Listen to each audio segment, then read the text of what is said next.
Good evening and welcome back to the Shadows of Drakkenheim. This is the Dungeon Dudes weekly Dungeons & Dragons 5th edition live stream campaign. My name is Monty Martin, running our game as Dungeon Master, and I am joined and I'm Kelly McLaughlin playing Wilhelm Wolfsbane, human swashbuckler. We are joined today by our good friends. Jill Denitis playing Rudy Whitaker, the Shifter Eldritch Knight. And Joe Gorman playing Rad, the Azamar Warlock. Thank you for joining us once again. If you are just tuning in for the very first time, we are the Dungeon Dudes. Kelly and I post new videos every Thursday and every other Tuesday on our YouTube channel where we cover everything Dungeons & Dragons, including advice for players and guides for Dungeon Masters. So hit us up at youtube.com/Dungeon Dudes for all of our awesome content. You can also join us on Tuesday nights when we record the campaign live on Twitch. You can check us out from 6 p.m. to 9 p.m. Eastern Time at twitch.tv/dungeon_dudes. You can also watch the video episodes of the show on YouTube, which are uploaded every Friday. We're also the entire first season and up to date on the second season are available as a audio-only podcast, which you can find on Apple Podcasts, Google Play, and Spotify. So check us out however you want to and join along in the fun of Drakkenheim. And, of course, speaking of the fun of Drakkenheim, very soon you'll be able to run your very own Drakkenheim campaign of your own because Kelly and I are partnering with Ghostfire Games to bring Dungeons of Drakkenheim to life as a hardcover campaign module that you can run of your very own. We are adapting the events of Season 1 Dungeons of Drakkenheim to a level 1 to 13 hardcover campaign featuring all the locations from the original book, tons of new magic items and spells powered by delirium, and a ton of twisted monsters conjured from our very sick minds. So we're so looking forward to sharing this awesome adventure in this awesome world with you very soon. It'll be coming to Kickstarter in June. So head on over to Drakkenheim.com to sign up for our newsletter, where we are sending out some more cool previews in the coming weeks before the Kickstarter launches, and you'll get the latest updates when the campaign goes live. We are going to share a preview from the book tonight, but we're going to wait to do that until our break. So if you're wondering what's in the book, when we go on break tonight, post your questions in chat and we will take a request from chat about something you might want to see from the book. With that, though, let's return to the shadows. Drakkenheim is no more. For 15 years, we foolishly believed the madness and mayhem of that crumbling city was confined to the ruins. We were wrong. Insidious horrors have crept out of the shadow of Drakkenheim into a world unprepared for such nightmares. Tales of strange magic, swirling haze, and unspeakable terrors echo through the villages and towns surrounding that accursed place. Now, the Dusk Wardens, a new band of heroes, are tasked with driving out the seeping tendrils of the spreading darkness before it takes root.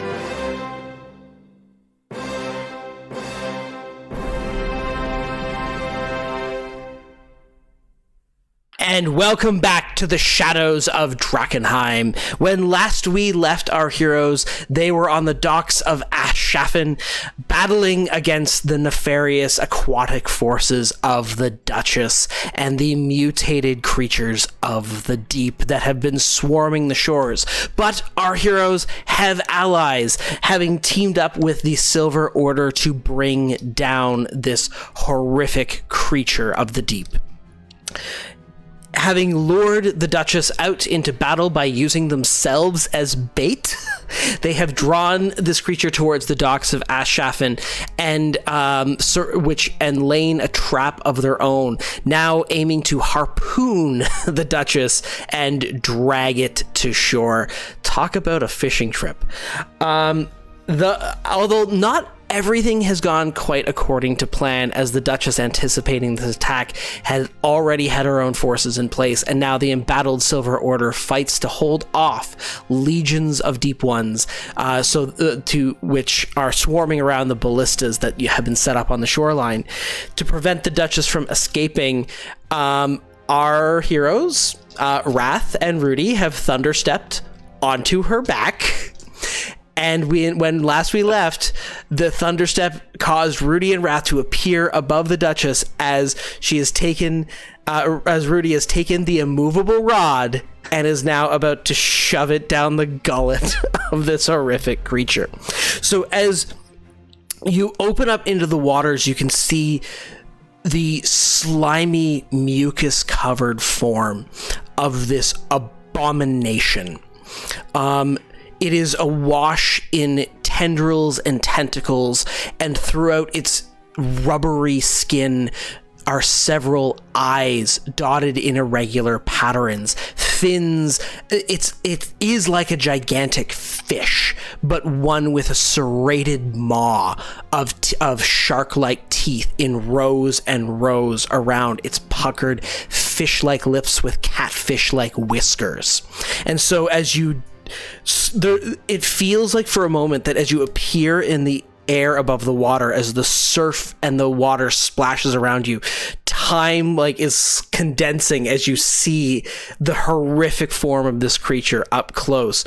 And so it is swimming forward to get away, and its mouth hangs slightly agape. So Rudy, as your turn begins and you're starting to fall into the water, what are you going to do? I want to aim for its mouth as much as possible. I want to climb towards it using as much movement as I can to get that immovable rod down its gullet. Okay. So with Wrath teleporting you into place, you've kind of just landed right above this creature. So you will be able to... Its mouth is big enough that you could get inside it, but not so big that it just swallows you like a gigantic whale. So you're going to have to force your way in. All right. I knew you had it in you. So what I'm gonna ask you to do is we're gonna count this as a grapple. So I'm gonna have you make an opposed athletics check as you land on the front of this creature, and basically, the way that I imagine it is you're taking your feet and your hand and ripping its mouth open to force your way inside to activate the rod. All right. So athletics. Yeah. See what we can do. Oh. 13? I got a 10. Yeah. So you land and kind of it's slippery and rubbery. And what I'm going to have you do as you come into contact with its body is I want to have you make a Constitution saving throw. All right. Are we still blessed? Yes. So we get the D4 with that too? Yeah. Yeah. Yep. 27! Okay. This creature's body and its mouth is covered in contaminated mucus. So even just as you go in to reach just the splatter of this, if the water was bad, this is worse, but you're able to resist it. And so you clamp down, push its mouth open.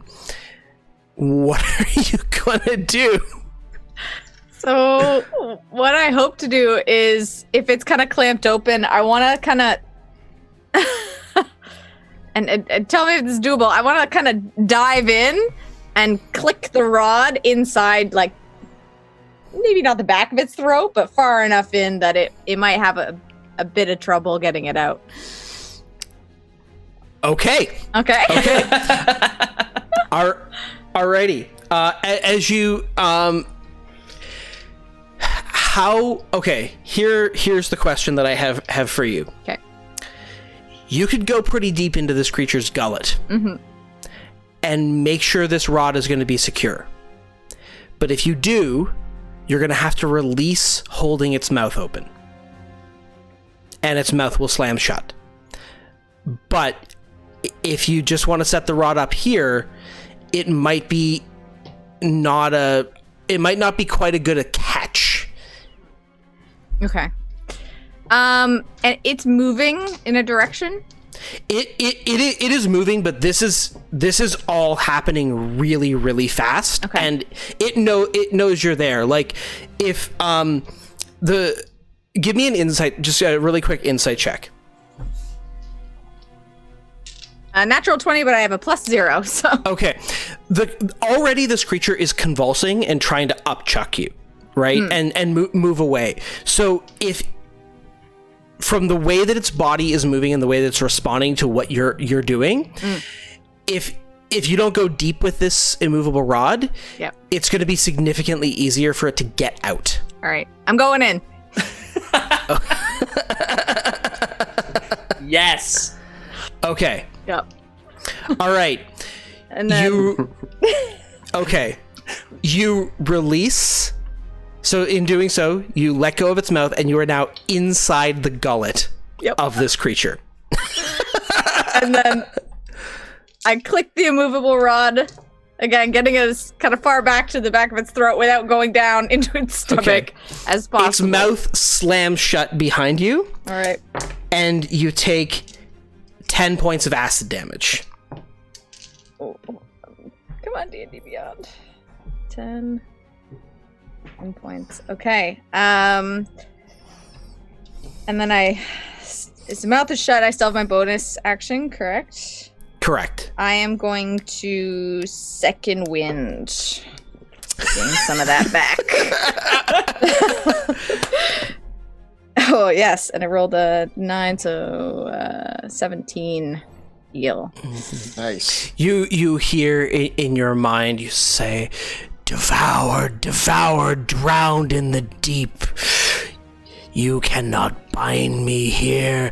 I will swallow you like the sea. I appreciate you trying, but I ain't going down without a fight, ma'am. Alrighty. Well, with that... Wow. Wow. Yes. Did it. The battle unfurls on the dock as the creatures of the deep and the Silver Order continue to fight against each other. Wilhelm, looking back on the dock, you can see that in both cases, with the number of creatures that are swarming the current area, the biggest problem is not firing the ballista, it's getting a clear shot that isn't going to hit one of the fish folk first. Right. And that applies to both ballistas, yeah? Yes. Okay. Right? The Silver Order is holding the position well, that the so far, that and both of them are loaded and they could be fired. It's not a problem of firing them. It's a problem of, with all the creatures that are swarming around the front, it's going to go through one of these guys first, and it's not going to be a good shot if they're in place. Noted. Yeah. So with the top of the round, we actually come back to the Duchess's turn. And the Duchess is going to lash and crash about. She doesn't actually have a bite attack or anything like that. So what I am going to say is that with the immovable rod set up in her mouth, she is effectively restrained until she can escape. Okay. So attacks against her, so she will be, so her speed is 0. Attacks against her will have advantage. And basically, I'm gonna set the DC and say that, like, it's a DC 20 for her to break out of the grapple of the immovable rod. Sound fair? Okay. Yeah. Okay, we can make this work. So on her turn, she is gonna lash about. And what I'm going to say is that she's going to have to spend her action to try to escape, essentially, right? And I get a 7. Come on, I got a +5 strength mod. Okay, so she tries to break out, but and you can see like inside the immovable rod is like it's in her mouth, like getting caught in her teeth. It's not so bad as to damage her, but it is holding her in place. Like when you have popcorn stuck in your teeth. Oh, the worst. Yeah. And what I'll note is that like the immovable rod is a DC 30 to knock it out, but the Duchess isn't trying to knock out the immovable rod. She's trying to get it out of her mouth. Maneuver around it. Like maneuver around it. Yeah. Like reverse throw up, where your throw up is just there and you have to like move. Yeah, that's weird. And it can't move out of What? Yeah. She has to move around it. Like removing the popcorn kernel, but like if you tried to move your body, it wouldn't move. Yeah. Oh man, imagine a popcorn kernel stuck in your teeth that is fixed in place, and you just have to like oh man, that's horrible. Yeah. Cool. So yeah, until she escapes, she will be restrained. Okay, and with that, Wilhelm, it is your turn. Is there still this like portal of lapping cat tongues in front of me? Oh yeah. Okay. Yeah. Wilhelm runs up to this post, kicking off of it and jumping across to drive his blade into this fish folk. So I do like a little skip over. Let's just say I do like a flip over the cat tongues. They lash out at you. Missing. Awesome. I barely make it. And then I drive my blade into the fish folk in front of me. That's going to be 19 to hit. It is a hit.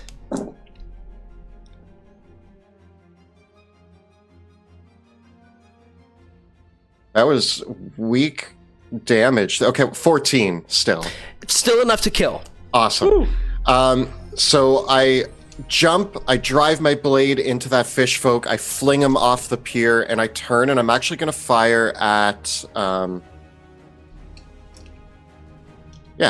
going to fire at this guy with my crossbow. On the other side of the pier. I'm working on clearing both out.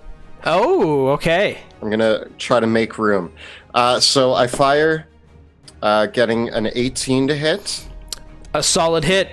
You just see it this one kind of leaps onto the dock and catches the bolt right in the neck. Damage? 11 damage. Enough to shoot it right down as well. Just splashes right back in the water. And I assume my fencing stance pointed at the rest of the fish folk on this dock. Nice. With and also I'll note that with having Rudy fired the signal, the boats are in place. Now the burning boats. The other key thing about this is not only does this prevent escape, it's also effectively cutting off more reinforcements from arriving. Wonderful. Right? So whereas previously I wasn't tracking how many fish folk were on the board vis-a-vis the Silver Order, now we will be a bit more precise with that. All right. Even though she is restrained, the Duchess still has her legendary actions, and she's going to... I'm going to improvise here and say that even though her only legendary action is a tail attack, I'm going to... Because you're inside her, and this is not a creature that normally has a bite attack, I'm going to let her, like, chow down and chomp on you, Rudy. So... Giant fish tongues! Yeah, so that's going to be a 22 to hit. A 24 to hit. Nope. That hit. Are you still giant, Rudy? I am. Well, actually, hold on. Let me roll con 18 for that's a good point that you're a giant Rudy. Giant Rudy. Not to retcon things too much, I think in order to get into her mouth, you would have certainly had to abandon the spell. Okay, I can abandon it. Yeah. You shrunk down to as you went in. You and slowly, so to get right to the back. Yeah. Nice. Otherwise, you simply would have been too big to fit inside her mouth. Okay. What? Yeah, so that is going to be we're going to call that one instead 15 slashing damage. But Wrath, it is now your turn. You are in the water now, above the Duchess. What are you going to do? Does the Duchess have a blowhole of sorts that I can communicate to Rudy through? No, she's not a mammal. Okay. To communicate, yell in the blow. Hey, Rudy. You're okay. I am going to swim away and swim towards the dock. Can I get up on the dock with my swim speed? I'll say that you can. I'm gonna take an opportunity attack against you as you run away. Getting the disadvantage turns a crit into a 13. And I guess, whew, you got this, Rudy. Probably. Cool. You delivered her into a mouth that closed and then left.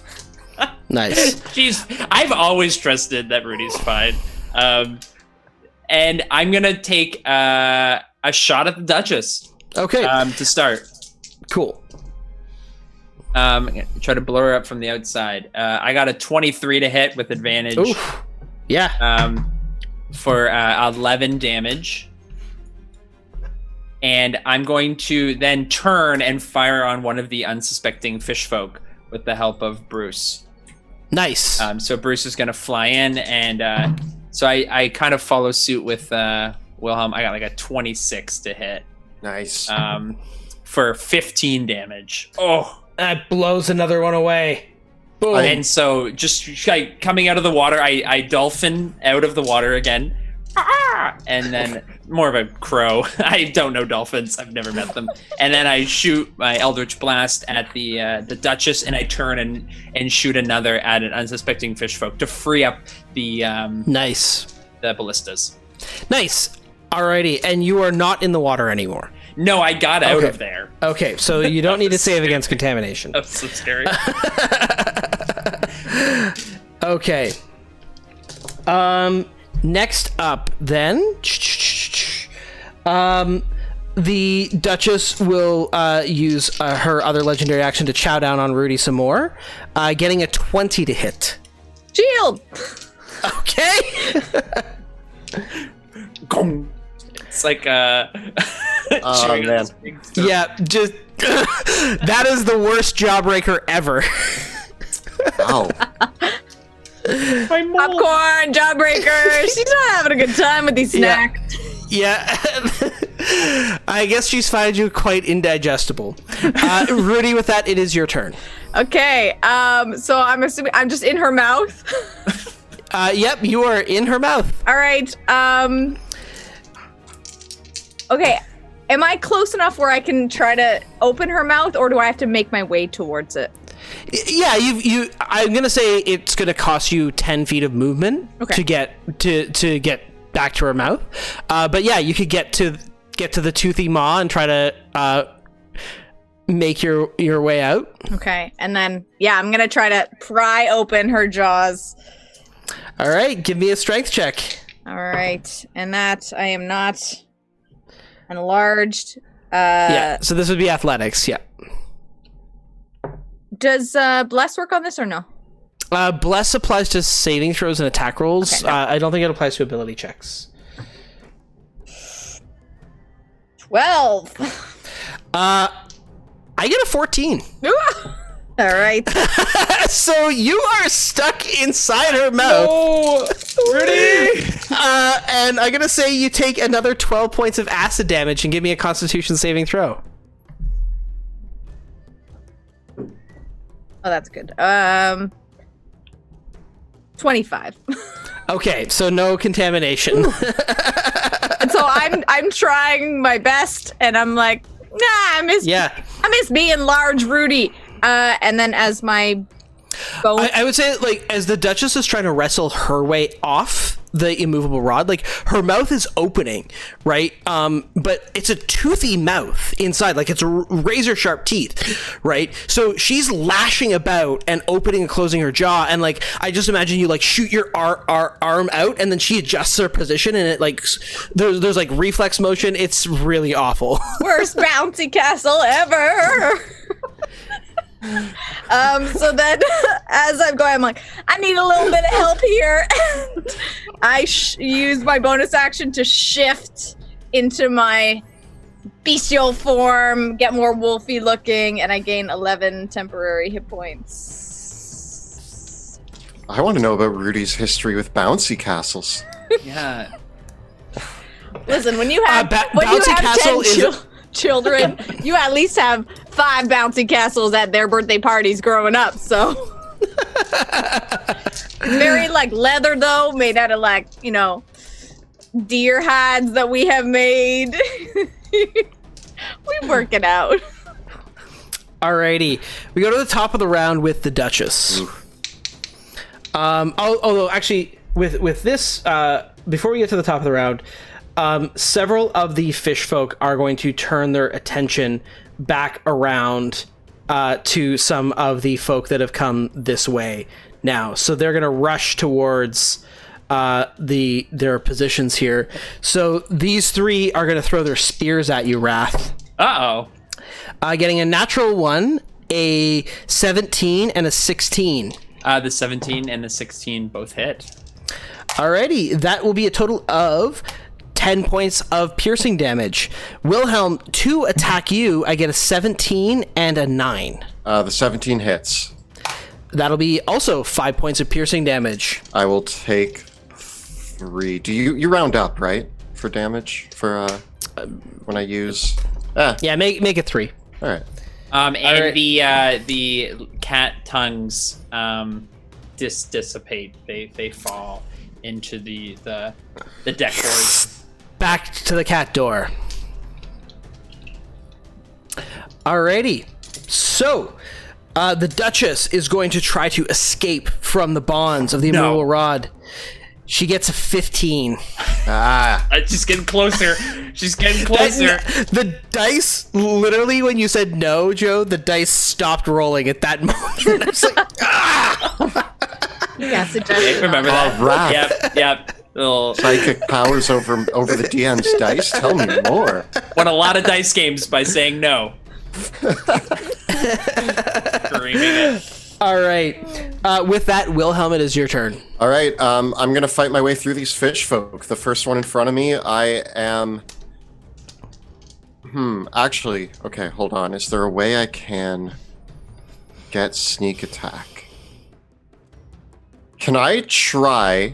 So as these fish folk are attacking me, can I try to, like, shimmy around to this side of them? They're completely in your way there. Like that Yeah, movement. I can't, like, muscle through or flip over them or anything. I no. mean, you could make an acrobatics check, sure. Okay, I'm going to make an acrobatics check to, as they lunge towards me, that's the guy that missed, and I hop over him. And I'm going to make an acrobatics check, getting 17. Cool. I will allow it. You Nice. you flip past him. And I land behind him and drive my blade into him. Getting an 18 to hit. It's a hit.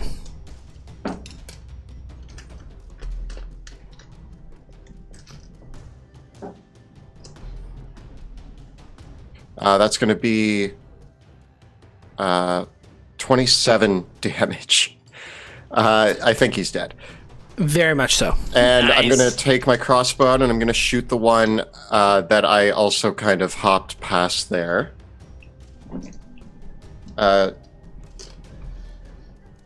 14 to hit. It's a hit. Nice. That's going to be for 11 damage. Hold Nice. on. The silver order warrior beside you gives you a nod. Nicely done. Keep holding the line. We're going to get through this. Alrighty. Anything else, Wilhelm? That is it for me. Alrighty. Rudy, The Duchess is going to chow down on you some more. This time I get a 22 to hit. Shield! All right. Hold the line, Rudy, as well. You yell to the fish that you hope that she's alive inside of. I mean, you guys can see it struggling, but Rudy has not come out of there. Yeah. That's concerning. The creature is thrashing and lashing in the water, and you can actually hear this kind of these psychic reverberations in your mind of just this enraged creature. Almost the empathetic waves of its fury and a dash of fear back in your minds. Wrath, it is your turn. I think I will continue my... Does it look like we're starting to turn the tide on the beach? The Silver Order is still pretty embattled with the fish folk. I'm gonna take more shots at them then. So of the 3 closest to me, I'll take a shot at the one to the right. I'll get Bruce in on it. Nice. 24 to hit for only 7 damage. Still enough to take with the swarming minions of the Duchess. That's enough to take one down. And then a 19 to hit on the one on the far left for a 12 damage. Nice. You shoot them both down, blasting them off the dock. Yeah. Bits of fish flying and just dropping into the water in pieces. Wilhelm, how are you doing over there? Wrath, help that other ballista. I got this one. Okay. I yell back. Where's Rudy? She's fine. Stop asking. All right. I hope Rudy's fine. Do you have I said eyes that in on your. her? Oh, said that in your brain. Why is she not fine? We're Just- battling fish, yelling back and forth across these docks. Rudy's nowhere to be seen. Alrighty. With that, Rudy, it is your turn. All right, we're gonna go for it again. Okay. Try to get out of there. And her being restrained has nothing to do with this, right? I just want to make sure. Her being restrained does affect her die rolls. It gives her disadvantage, but okay. so yeah. But I'm regular. Okay. Yeah. 13. I get a 12.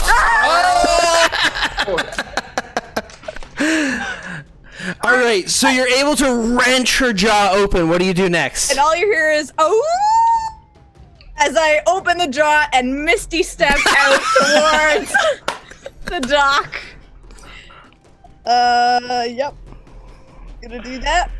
Nice. And I kind of like fall out on the dock, and I'm just like, I'm all right. Where do you want to land? Right beside Wrath. Okay. Nice. Oh. Nice. So she is with you. She's fine. I had her with me the whole time. Good. Noted. You're coated in the insides of the Duchess. Like just slime everywhere. You okay, Rudy? I'm all right. Never again. Never again. Alrighty. Yeah, so the Duchess has no one else to chow down on, so she's kind of stuck in place there, not able to really use any of the legendary actions she's got. Alrighty. Okay, so with that, the remaining fish folk. This guy's gonna charge towards you, Rudy. And these guys are gonna... Yeah, they're all fighting here. This guy's gonna swim up over here. I'll have this guy swim over here. No. And this guy swim up over here. So I'm gonna throw... I'm gonna have... chuck a stab on Wilhelm for a 20 to hit. Ow! A stab on Rudy for 12 to hit. And a spear throw on Wrath for 6 to hit. I catch it. Who knew that they were so agile in the water? I say as he jumps out of the water and stabs me. Yep. I duck behind Rudy. Wilhelm, 7 points of piercing damage. I will take 4. Alrighty. And the Duchess, can I get out? Oh. The 17 just tilted to the 3. Yeah. Okay, good. Raph, keep controlling his dice. You got this. Okay. How to roll over a 10? Wilhelm, it's your turn. I'm gonna keep fighting through these fish folk. I'm trying to clear up this ballista. I am back to back with this soldier. We are fighting valiantly together. It's Nice. Yeah, and so I plunge out next to him to stab the fish folk. Getting a 12. It's enough. Yeah, it's enough.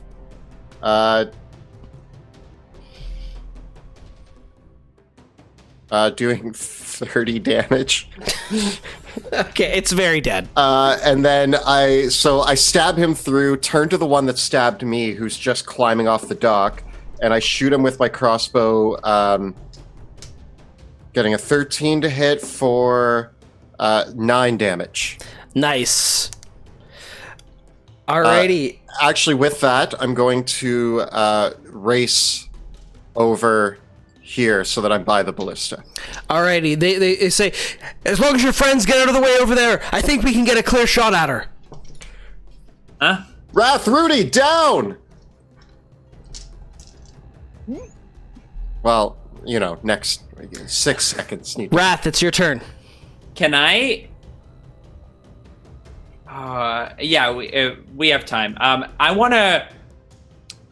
This boat. Can I kind of step off onto this boat to get around this fish person? Yeah, sure. And I'm gonna run up here to get out of the way of the shot. And I'm gonna send Houdini, Bruce. Sorry, just we have a lot of pets. You're not a pet. You're my master. I mean, Somebody's in the doghouse tonight. Does Bruce, the cat, put you in? Yeah, because cat thinks dogs are lesser. So I sleep in a tiny hut, and he sleeps in the full tiny hut tonight. I'm gonna take a regular shot at this fish folk in front of me, getting a 20 to hit for 9 damage. Blown apart. And then with the help of Bruce, I'm gonna take a shot at the giant arachnid crab thing. Yeah. Ooh, I only get a 15. That's actually not enough to hit through its thick shell, but it is enough to draw its attention. Oh, nah, don't.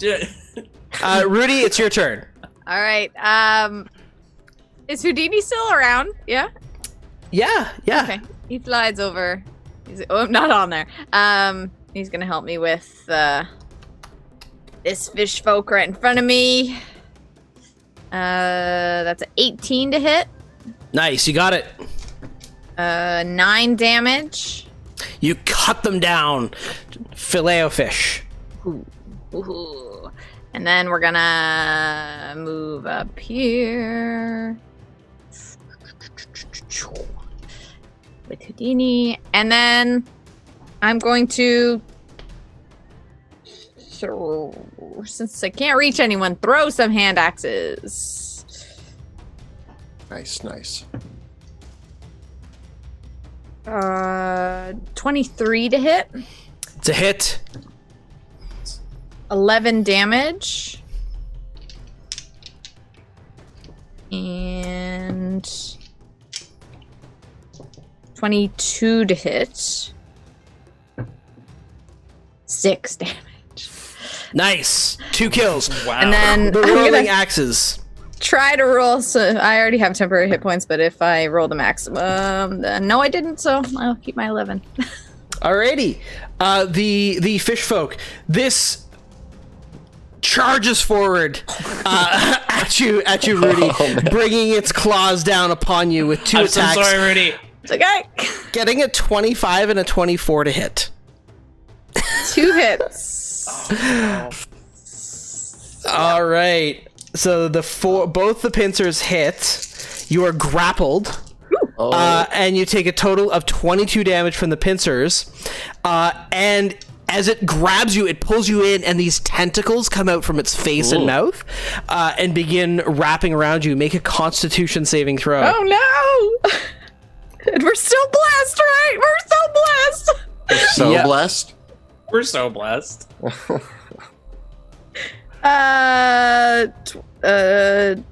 Was it 18 plus 6? Okay, so you are not poisoned and paralyzed, is what I'm gathering. That's from really this. important. But you are grappled by the creature. Okay. Yep. Okay. And the other remaining fish folk, there are not a lot left here. So they continue to battle the Silver Order knights, but their reinforcements are beginning to dwindle. With that, the Duchess gets one last shot. Can I do it? Oh, Yes! No, I can't. Okay, she's still stuck in the immovable rod. Go Rudy, go Rudy, go. Go Rudy, go Rudy, go. The dice are with us it's tonight. your turn. Does the situation on this dock feel like the Silver Order can handle these last two fish folk? You got clear shots on both ballistas. All right, then Wilhelm grabs the ballista, and I'm going to use steady aim. Nice. And I line it up, and I get, like, she's thrashing, the Duchess is thrashing there in the water. Wrath, I imagine, runs up onto these boxes, and then Rudy and this crab just charge at each other and smash, but now they both clear out of the way of my shot. And I line it up, and I let it fly. What's, is it just my normal, like... You got advantage, because she's restrained, and you steadied your aim, so... I guess I didn't need to steady my aim, because she's... But it was a good plan regardless. Yeah. You were so ready. That's going to be a 20, not a crit, but a 20. Okay, the harpoon sails across the dock and impacts the creature. You can roll 3d6 for the damage plus your sneak attack if you want to. You just sneak attack with a siege weapon. Plus my sneak attack. Okay, so that's 3d6 plus 4d6. Wow. All right. Love that sound. Yeah. All right. That's going to be... All right. Hold on. Lines it up. 17, 18, 19, 20, 21, 22, 28, 31. Oh, do I get it to add anything to it? Like a bonus? Like your dexterity, sure. Yeah. What did I just say? 32. 37 damage. Whoa! Oh, And that's the gross. harpoon with the chain attached to it, I imagine. Yeah. So there's this length of chain that's just now embedded. It's going to be a pretty ugly scenario if you try to reel her in, because she's stuck in the immovable rod. Yeah, that's not my problem. Alrighty. Wilhelm, anything else for you? Yeah, I'm gonna bonus. No, can I bonus action shoot my crossbow? You did I'm gonna say in this case, no. No, okay. Yeah, you just fired the siege weapon. Yeah. Fair. Yeah. Then my turn is done, and I get ready to run. Because the siege weapon is not a one-handed crossbow. That's fair. It's not a one-handed weapon. Yeah. Are you sure? No. Yeah, I'm pretty sure. Wrath, it's your turn. I step behind Rudy, and I want to clear off some of the gunk, and I'm gonna, as she's held in this creature's arms, I just climb up and I pour a greater healing potion down her throat. Okay. 20, She right? looks like she needs it, You need it. and I go, "You got this. You got this." In the grass, I'm like, thank you. And then I'm just going to take a step back, and I have Bruce come help Rudy. Alrighty. Okay, Rudy, it is your turn. All right. To get out of the grapple is an action, right? Correct. You can still fight and attack. You're just held in its pincers. Am I disadvantaged if I attack? Well, No, this is just a normal grapple. It's not one that restrains you. okay. I'm just gonna take some shots at it then. Yes. All right. So Bruce is gonna help you with one of the attacks. And can Houdini help me with the other? Is that it? Yeah, that's the thing. Woo! All right. Thank you, Bruce, for that. 24 to hit. Or 13 damage. Okay. Crit! Oh, that was great! Yes! A 19 and a 20 on those. Woo! Amazing. Needed that.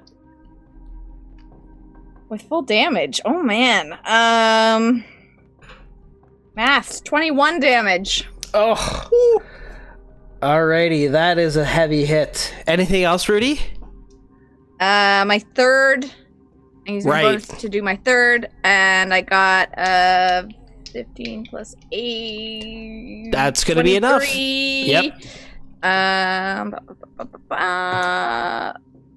8 damage. So as you are held in place, you basically just bring your axes down and bits and pieces of the outer shell of this creature go flying apart. It still holds you fast, like you're held in the middle by its pincers, and just pieces of the just flying chunks of the gleaming shell clanging about as you lay into it with your weapons. He's gonna regret putting his hands on me. He definitely is. He is going to attack you back, though.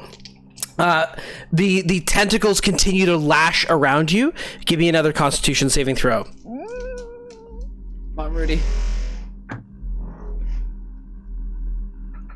17 plus 6, 23. Okay, you are good on the poison, but I'm still going to get to make 2 attacks against you, getting a 19 and an 11. I'm gonna use my last second level spell slot to shield. All right. Save all that damage. Okay. Getting dicey. And the Duchess is now... So I have to break out of the harpoon, and I have to break out of the immovable rod. So I'm going to try to break out of the rod still. Finally! Okay. No! All right. So I get a 21. She manages to unhook her teeth from the immovable rod, but she's still hooked by the harpoon. Yes. Just in the nick of time. Oh. Yep. That's timing right there. Well done, Wilhelm. Right. I'm gonna say that the Silver Order Knights managed to cut down the last of the fish folk on the dock. There's just the Chul remaining. And so the Duchess escapes out of the immovable rod, and immediately, I'm not going to represent this on the map, but immediately she goes to like, there's this like unreeling noise, right? Because the harpoon is in her, but there's nothing pulling her, like, it's not at its full slack yet. So immediately she starts diving and swimming away forward as she can.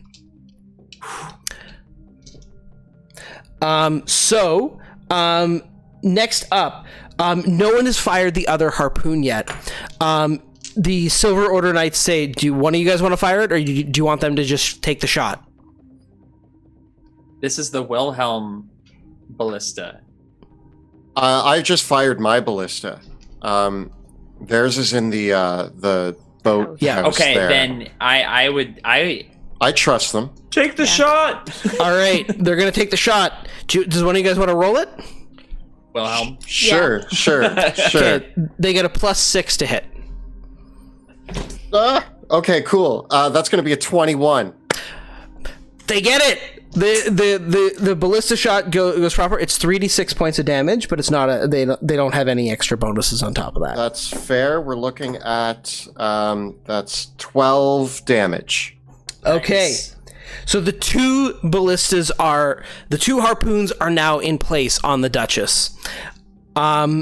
With that, we now come to Wilhelm. It's your turn proper. What are you gonna do? Is there like a mechanism to reel the Duchess in? And like, that was the plan, right? Like, we're both going to start reeling? Yeah, so the Silver Order Knights gather around, and they're all going to start helping pull. So I'm going to say that the strongest person here is actually one of the Silver Order Knights, Probably. right? But Wilhelm, I'll have you make the roll. We'll say that it is it is an athletics check. It's a +7 athletics with advantage because you're helping. Okay. +7 athletics. Can I add my bless to that? Again, it's a skill check, not right. Yeah. That's going to be 23. The Duchess gets 19. So this harpoon begins reeling her back towards the shore. With that, anything else, Wilhelm? Actually, yeah, does the Silver Order, like, there's enough knights here that I feel like I'm not actually contributing to reeling this thing in, since I'm the weakest one out of all of them. Okay. But I am also the nimblest. Can I run along the chain towards the Duchess? Running along the chain while she is lashing against it, this is not a stable tightrope. Okay, yeah, you're right. It's shaking, it's lashing wildly, it's even like hitting into the dock. I don't think it's stable enough for you to run across it. You could climb it, but it would very easily throw you. No, that's fair. Off. I had a mental image in my head of me running along the chain to attack the Duchess, but that is a little unreasonable. Really cool. I'm going to make sure my friends are okay, and I'm actually going to hop over to this dock to start pursuing the crab folk that is trying to eat Rudy. Alrighty. Wrath, it is your turn. I turn. I'm gonna take a shot at the crab person holding Rudy. With Bruce's help, I get a 23 to hit. Woo! For 9 damage. And if I knock him back, will he carry Rudy with him? No, it'll break the grapple. Then I do that. So I want to blast him in the chest and launch him back 10 feet with my Eldritch Blast. Nice. And then take another shot. Almost a crit, 27 to hit. For 14 damage. Nice. And just letting off these shots just around Rudy. So one underneath and then one over top as she falls. And Rudy, what will you do? Is the harpoon chain going across this dock? Yes, the harpoon chains are kind of going across and through the dock and like ripping into it. It is not. Fortunately, it's a chain, but yes, I'll like they're kind of like bashing against the dock in many ways and places and almost getting stuck on it. Like it. Can I grab it and pull it and help them? From the dock? Absolutely, yes, you can. Cool. All right, I say, take care of that crab. And I rush past and I grab with both my hands and I say, heave, boys! And I pull to reel in the Duchess. Alrighty, give me an athletics check. Ooh, 25. Alrighty. The Duchess can't beat that. You continue to pull her in closer. Yes. So strong. So All right. strong. Amazing. Okay. The Chill's gonna charge back at Wrath. Uh-oh. Oh, sorry. I didn't shoot you twice. I swear. Getting a 16 and a 19 to hit. Oh, both of those hit. That is going to be 25 points of bludgeoning damage as the pincers grab you. And give me a Constitution saving throw there, buddy.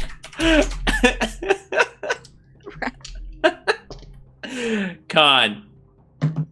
Oh, and I get a D4, right? Yep. 20. Okay, you are not paralyzed and poisoned, but you are still grappled by the tool. Keep pulling, Rudy. Alrighty.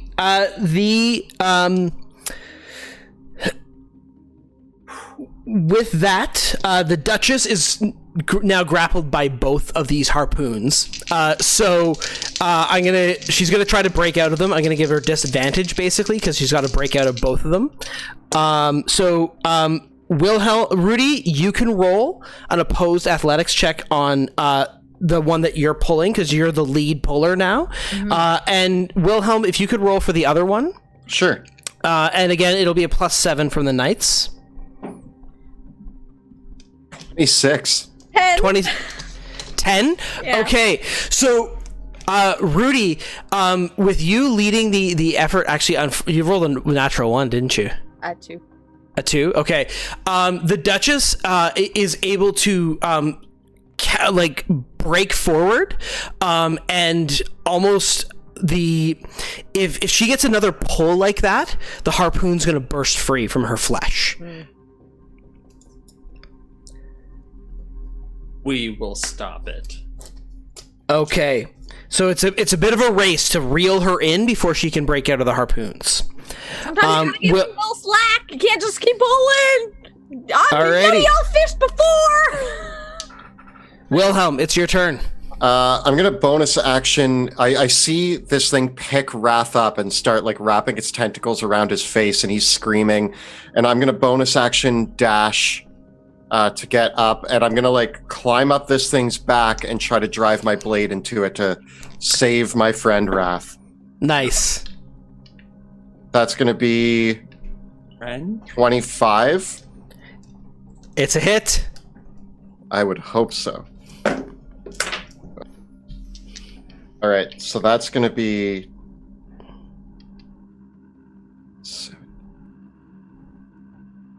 25 damage. What happens, sir? So, as it's picking up Wrath and it starts to try to poison him with its tentacles, I actually jump onto its back, I run up, and I grab its weird crabby tentacly head, and I rip it back, and I plunge my blade into its tentacly mouth and down its throat. And as I pull it out, it just goes limp.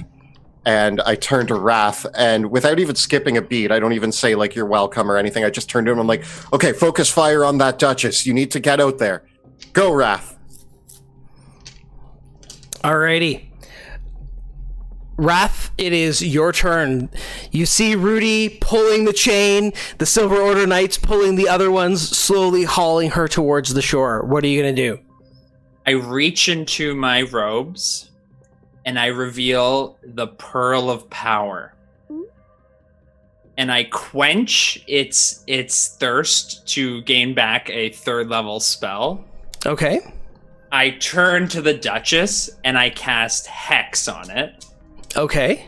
And I choose its abilities with strength to be a disadvantage. Yes! Oh man, that's the best use of Hex I've ever seen. Yes! And I say into its mind, you are the one that is weak. You are now ours. Succumb to me. I after yelling the command and you turning and doing that, I'm just wow, yeah, that works. Yeah. Okay, Rudy, it's your turn. All right, strengthy pull on this thing. Athletics. Yep. Woo! And I am inspired by Wrath's Hex to do 26. I get a 12. That's right, you do. So you're just pulling her back towards the shore. And Wilhelm, do you want to roll for the Silver Order Knights? Yes, I do. It's gonna be 21. All right. With that cursed by the magic of Bruce. The Duchess's weakened strength means that with all this might, you are hauling her towards the docks. Pulling it only takes a little bit more effort to haul her onto the shore from this moment, because I think with the hex in place, I don't I don't think I'm winning these grapple checks. So I guess to reiterate the scene, we've hauled it up onto the beach. We threw nets and rope all over it. We're poking it with sticks. People are injured. And we're going to keep it alive.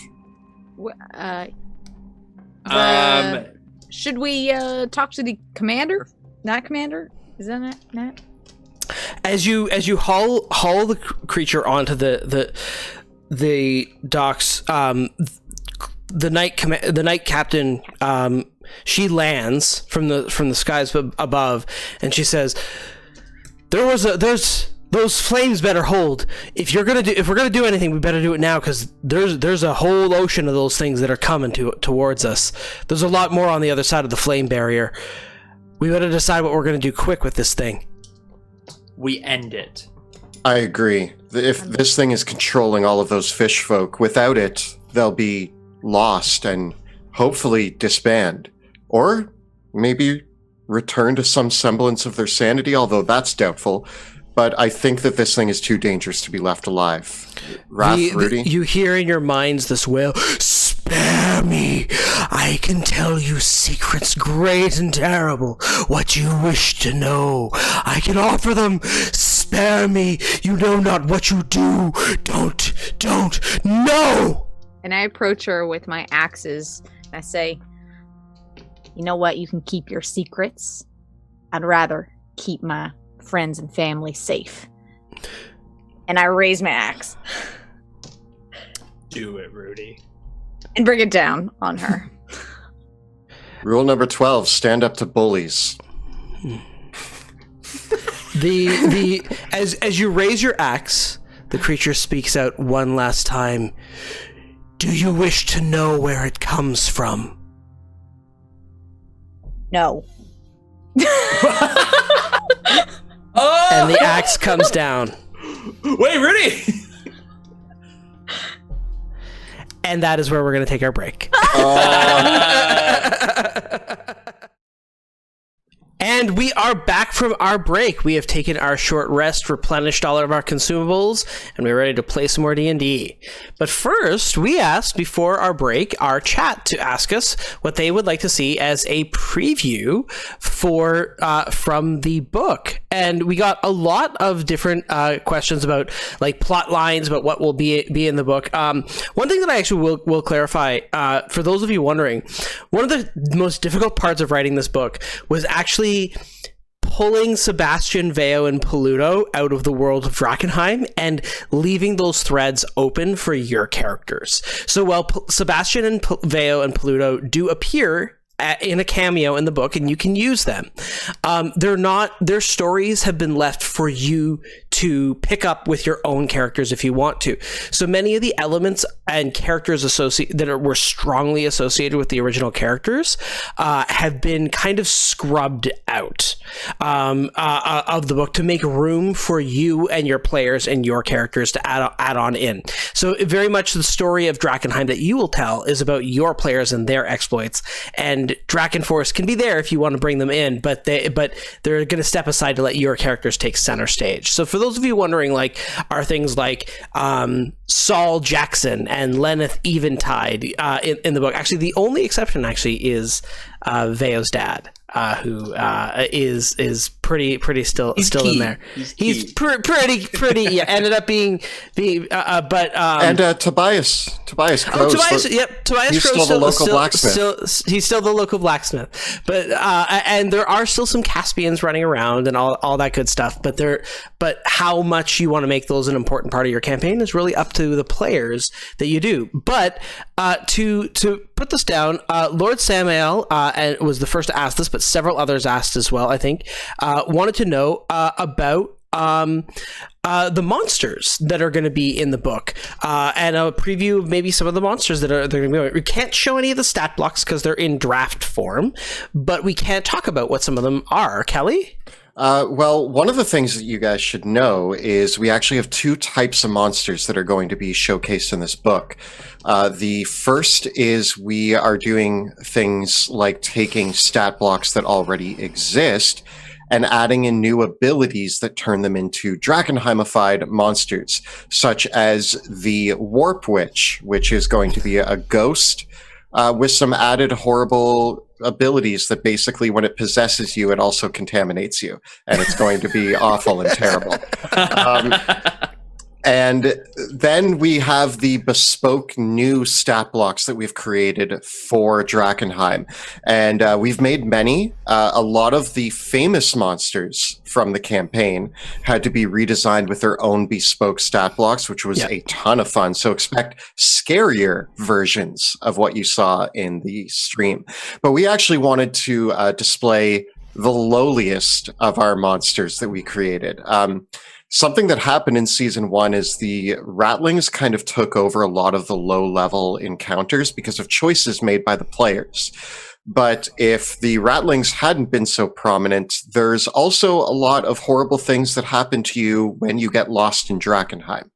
And when you get lost in Drakkenheim, much like you've experienced with contamination and the haze, you might find yourself turning into a horrible delirium dreg. These are the people who have ventured into Drakkenheim, gotten lost in the ruins, and died from contamination specifically. Well, they haven't died. True. That's the horrible part. They're not dead. Well, they're dead in the sense that they probably aren't coming back unless you find some really special spells. But what I am going to read you guys today is just our quote and description that this is subject to editing and changing, but this is the draft version of what we've written for the Delirium Dregs. Before I read it, I will say the Delirium Dreg is a simple monster that advertises the mutations that occur on a person who is lost in Drakkenheim. It also has several variants, so there are several variants to choose from with the Delirium Dreg that you as a DM could just choose which one you want to use at any given moment. Some places in the book might specify a variant, but the variants are things like Cyclopean Delirium Dreg, or a Displaced Delirium Dreg, or a Frenzied Delirium Dreg, or an Aquatic Delirium Dreg. Wonder where we might have seen those. So here's the quote and the description of the Delirium Dregs. I'm going to take my eye patch off for this. Who knows how many of these twisted abominations were once our steadfast comrades, friends, and loved ones. When you see these lost souls, you must not hesitate. Quote by Elias Drexel. Many who succumb to contamination become grotesque mockeries of their former selves. They suffer a wretched and loathsome fate, aimlessly wandering the ruins following half-forgotten memories. Most are gripped by despair, fear, and madness, which drive them to act violently, though a rare few experience lucidity and a gruesome awareness of their miserable state. Their distorted and emaciated bodies are sustained by the magic of the haze. And so the Delirium Dreg starts out as a challenge rating 1/2 monster, but then you can apply one of 12 different variants to it, such as the Bloated Delirium Dreg, the Lambent Delirium Dreg, the Spined, and of course the Tentacled and the Aquatic Delirium Dreg, which give them different powers. And so some of them you can use in groups of, exclusively aquatic Delirium Dregs, which are the fish folk. Or you can use them in kind of mixed packs, and so they give you a lot of customizability. So I think we have 12 different variants in total that we plan for them.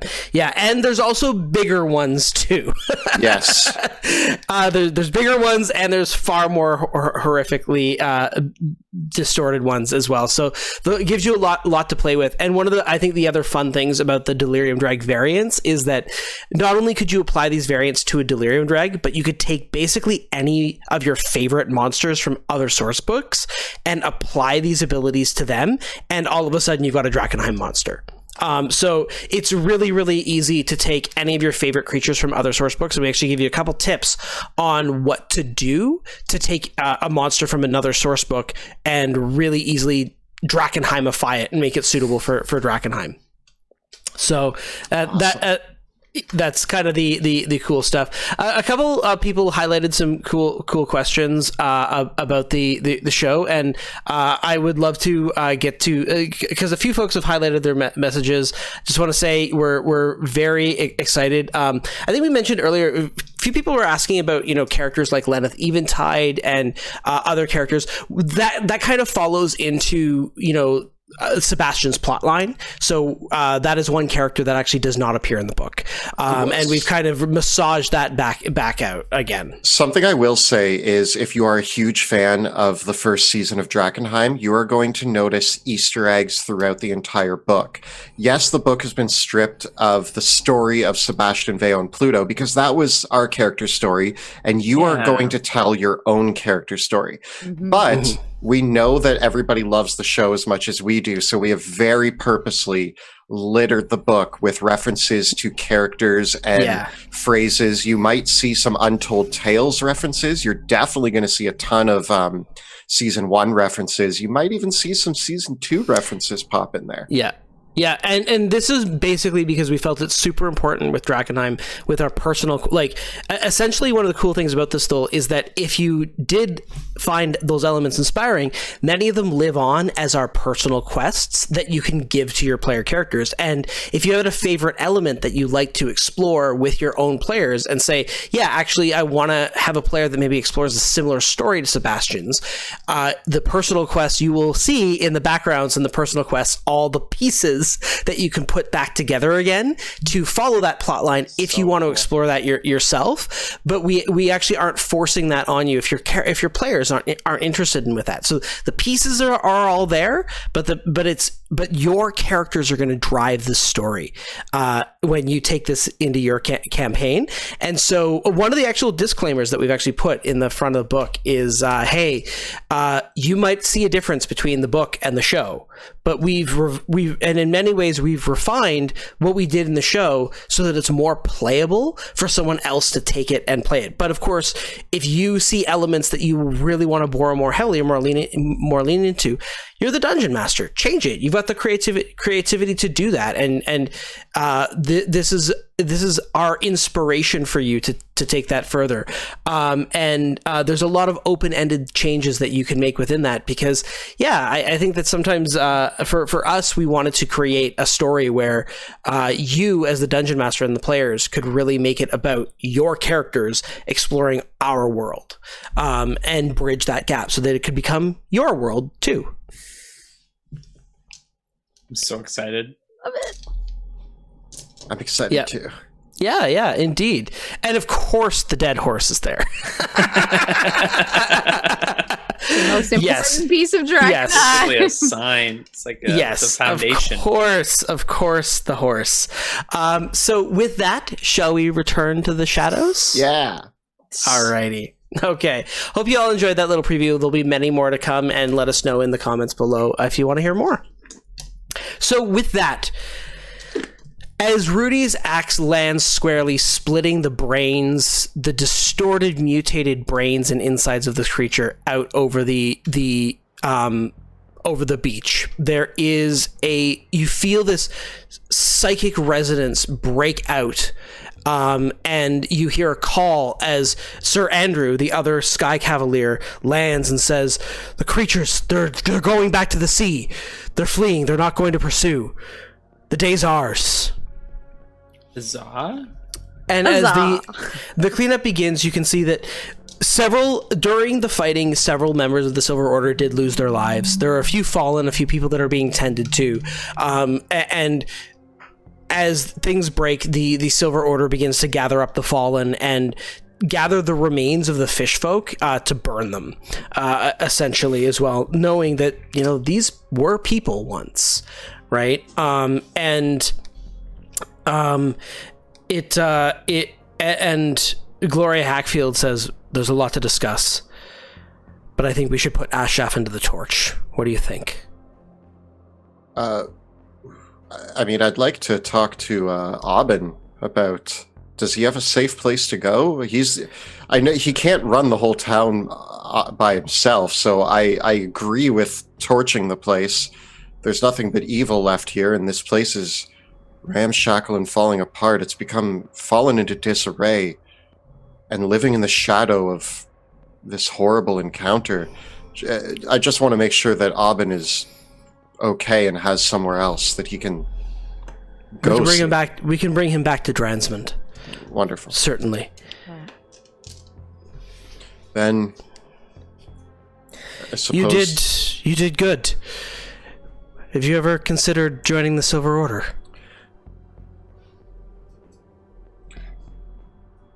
Well, as much as I enjoy fighting this evil, sorry to say I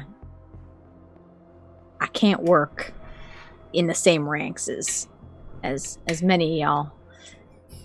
I understand. The expectations are high, but you were brave and valiant today. I'm not sure we could have won this battle. Certainly not without your information, and certainly not without your help. Thank you, says Gloria. This creature is an abomination. I agree. It never should have seen the light of day, but I'm just glad we could be a part of bringing it down.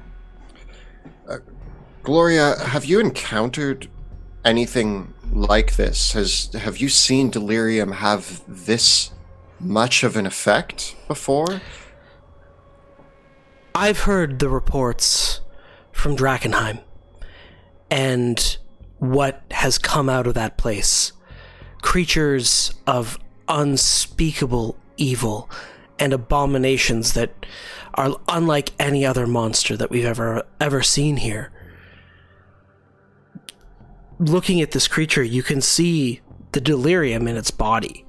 You know, the traces of whatever created this thing are the contamination of its mucus was palpable as you were within it. And so so she says, I don't know if this thing was created by delirium or if it was conjured in. People have said, exploring that place, that they've encountered both creatures that have been known to exist in other worlds and those that are completely unseen. It's like magic and space are just twisted and broken there. And I guess we got a little bit of a taste of it out here as well. This is the worst I've seen. Wrath, Rudy, Wrath, do you have... You knew about delirium. Other than Drakkenheim, have either of you heard of... I guess no, because we've been traveling together and we've encountered all the same things. Wrath, your studies didn't show anything like this before, have they? You can just call me Steven. Where I saw the worst of it. Are you even in disguise anymore? Like, no? I'm trying to keep up the ruse. I'm trying my best to keep the veil down. There is a fear that another creature will take this creature's place. We have killed this monster, but its lair and its followers are still alive. The contamination is substantial. Like, I mean, even just feeling around, right? Like, even after killing this monster, it's not like the haze disappeared, right? I'm gonna kick Steven at this, and I'm gonna be like, yeah, but it will be taken care of. No need for anybody to worry about that, right, Steven? Yeah, these things have a way of working themselves out now that we've cut the head off the snake, it's not like a worm and there's two of them. It's more like a dead snake. And I put my hand on his shoulder and say, I'm sure it's just a matter of time before that contamination goes away. We seem to have won the day. Beers are in order. I'm kicking myself. Gloria Hackfield shakes her head and says, no, it's not that simple.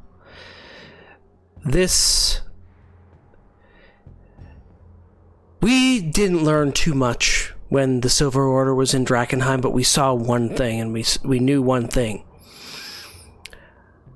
Ophelia Reed told me it was like...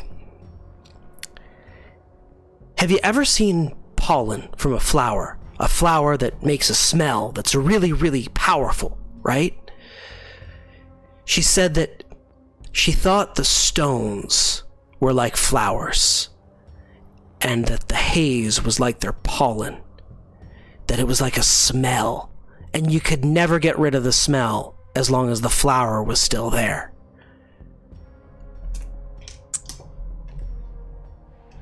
Yep. Hmm. Your logic checks out. I guess you're gonna need some good herbicides to get rid of that flower. The plan to burn Ashchaffen may not be the best course of action. I am torn, although the presence of life and humanity here may again swing it in our favor, although I do not know if people will be able to move back to this place safely for some time. No, they won't be able to. And the whole bay, it's still a mess. These creatures, there's still more of them out there, even if this one was the leader of them. We're gonna have to be here for a long time. Will you burn this place and move on? I don't think we can. I don't think it was ever a simple matter. I think that we could burn this whole town to the ground, but there's no guarantee that it's not going to just come back. We have to be vigilant. We have to be watchers. I'd have to set up an area of quarantine to make sure nobody comes through. Mm-hmm. When the Silver Order first marched on Drakkenheim, we knew that, and we know even now, as our forces are heading there again, this corruption runs deep.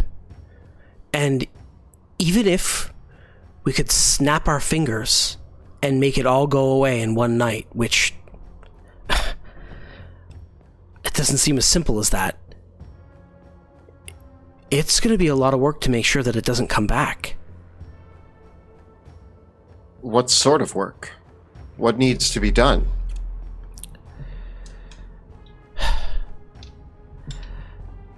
Just a lot of...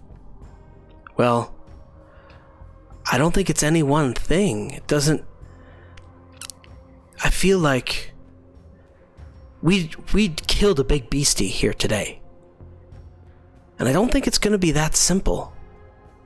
It's like just... You ever remember growing up?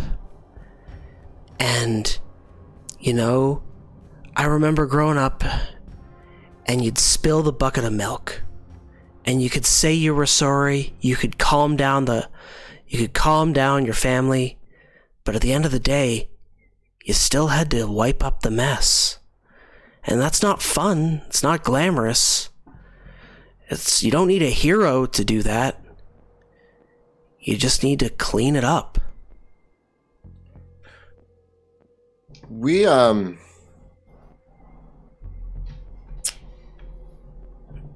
could help. Maybe we can start by directing the town, any travelers to stay away from this area. Although, even though I do believe that it was minimal at best, but knowing that these waters are a little bit safer should let people be able to at least steer clear and know that their ships are safe. Sounds good. Maybe y'all could bring Oben back to Dransman for us and report in with Ophelia Reed there at the chapel and let her know what's happened. Head back? We could take Oben and ensure his safe arrival in Dransman. Along the way, we also have that other friend that we need to meet back up with. Of course.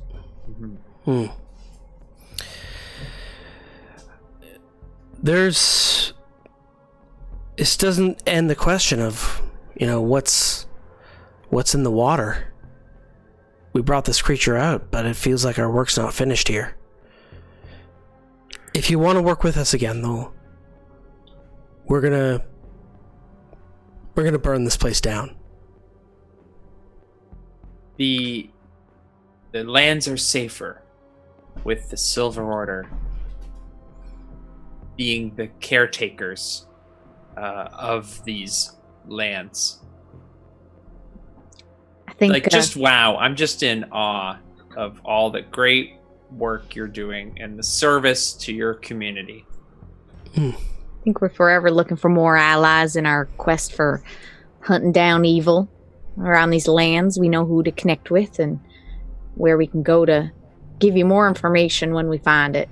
I think that'll be a good partnership if you're up for it. And I put my hand out to shake her hand. She takes it. She says, "Did any of you get sick?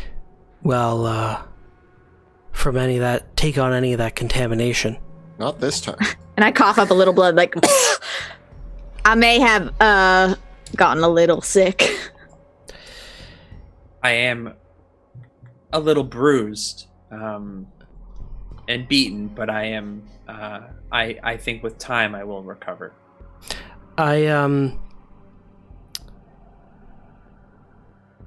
You're gonna get yourself into more trouble again, aren't you? Seems to be what we do best. Trouble seems to follow us around even when we're not looking for it. Well, I would differ and say that we follow trouble around. It's our job. As do-gooders. As the writers of the wrong. You guys helped us, and you're gonna get into more trouble one day, and I gotta give you this.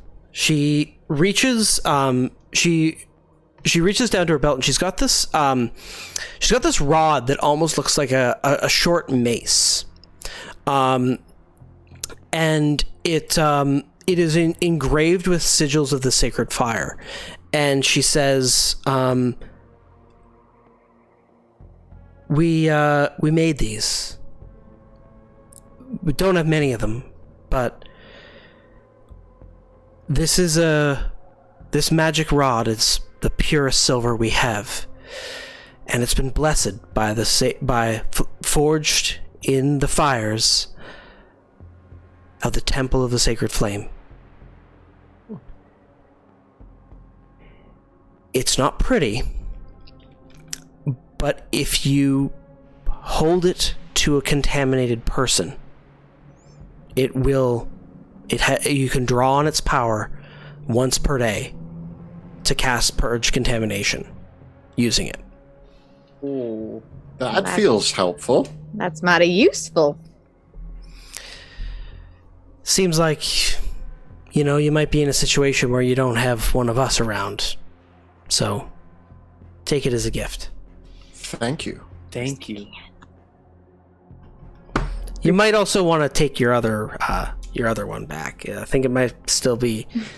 She points out to where it's hanging with like a bunch of the Duchess's teeth. It's like all dripping goo. Yeah. Yeah. I'll get it. I'll put it there. I'll get it. And how far is it jump? Can I jump and Misty step out? You'd need to like take a boat out to get it, but yeah, you can do get smart way. I'm ready to jump off the dock. So yeah, this is a purging rod, and so once per day. What's cool about the purging rod is that normally purge contamination takes an hour to cast, but with a purging rod, it works as an action once per day. But every time it's used, you have to roll a d20, and on a 1, the rod will tarnish and crumble away. Ooh. I mean, do we want to test it? I feel not great, or should we? Do you have a contamination level? Yeah. Yeah. Is there any restrictions on it? Like, do you have to attune to it, or can it only be used by spellcasters? Or doesn't require attunement. Anyone can use it. Amazing. Do you want to try it on? Are you hurting, Rudy? Yes. Wrath. Goo comes out of my mouth, not blood. That's Oh, weird. I touch thee with the rod of the sacred flame. Be gone, Do you want me to roll? contamination. Yeah. 4. okay. Rudy, you basically he touches it to you and you throw up. More goo comes out. I'm just over the side of the dock.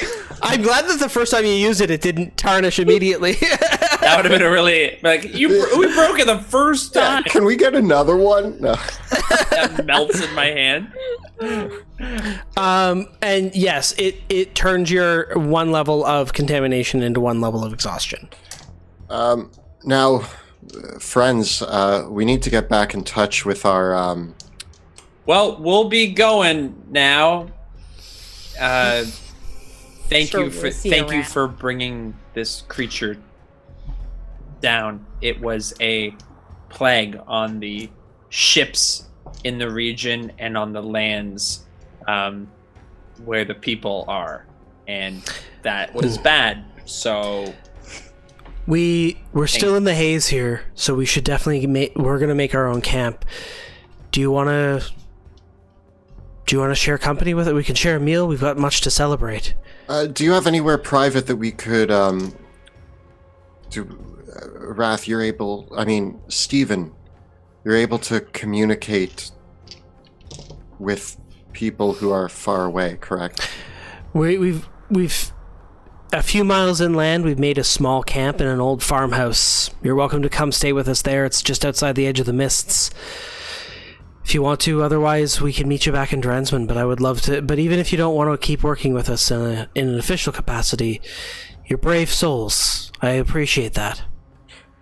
I don't know about you two, but I think we could use a rest. I put my head up from barfing over the side, and I say, "I could use a rest. I don't mind home cooked meal. I think we've earned it, boys." All right, then let us break bread together. Alrighty. You, says, all right, we'll see you this way.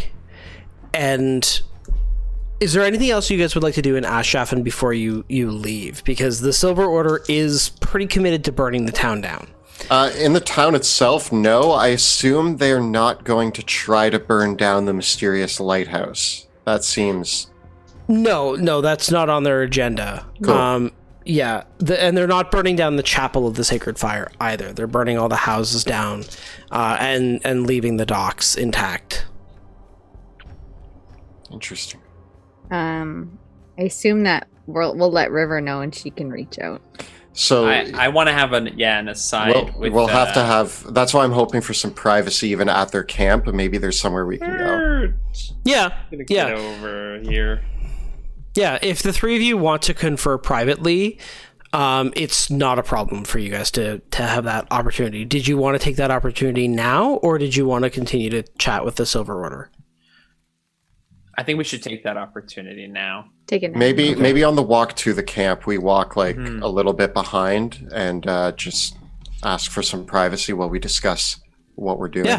Yeah, you bet. Well, All right.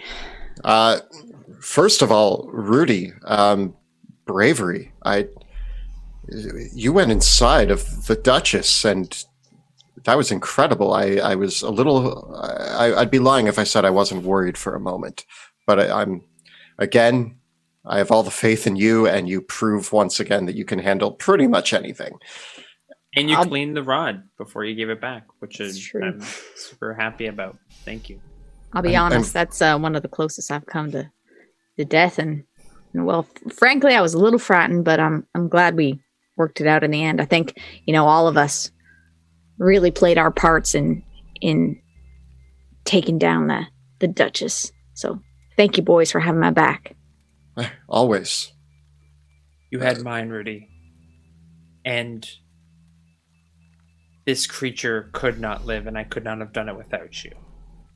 River will be happy to know that the seas are purged of this evil. And Bruce did get a chance to chomp on some of its tentacles and its sliminess, and he is thoroughly pleased with that. He will gain great knowledge of the tastes of the other worlds. Speaking of, Rudy was brilliant out there, but there was one other brilliant player in this battle, and that is Bruce. Bruce really saved the day. Not you, Raph, unfortunately. Truly the greatest teacher. Just to be clear, Raph, I'm still a little hazy on how this works, but Bruce is the one with all the power. You're just a sort of a conduit for Bruce's power, correct? I am a vessel. And I am like Bruce is the fire, and I am the lantern. We require both of us to succeed. Bruce, unhinged, would be what the town is becoming. And I reference behind us as like the smoke is the plume of smoke, yeah. I direct his power, and he moves through me. Well, and I'm going to lean forward and I'm going to give Bruce a little scratch behind the ears. And I say, Bruce, you did a good job back there. Raph. Meow. The cat just looks at you blankly and meows. I thought you said this cat could talk, Raph. He is a trying cat to be polite. And first. And he seems to like you. Oh, good. We're making progress. Now... Anyway, we should be contacting River, yes? Is that... We must let her know. Definitely. We need River and the Amethyst Academy and not the Silver Order to get their hands on the Delirium in the Bay. Yes. Also, we still have our friend at the lighthouse that we told we would go back for. So we need to collect him. I got one more trouble in thought as well. We have a rattling who came around this way. I don't know what came of that. Scritches? Is it Scritches? Yes. On the boat, sailed out this way. Well, I've seen no evidence to show which direction. It's hard to track somebody in the water, but as you know, there's always a trail to follow, and I'm sure given time, the trail will pick back up. Of course. I think it'd be interesting to see what River's idea of it is. And I hope, boys, that you'll forgive me. At the end of the Duchess's laugh, she mentioned having secrets.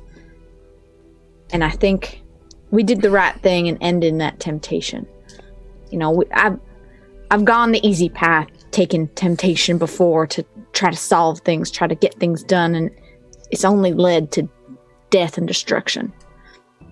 I think we can do better than just taking the word of some monster like that and continuing our investigation to find more about Delirium and where it comes from.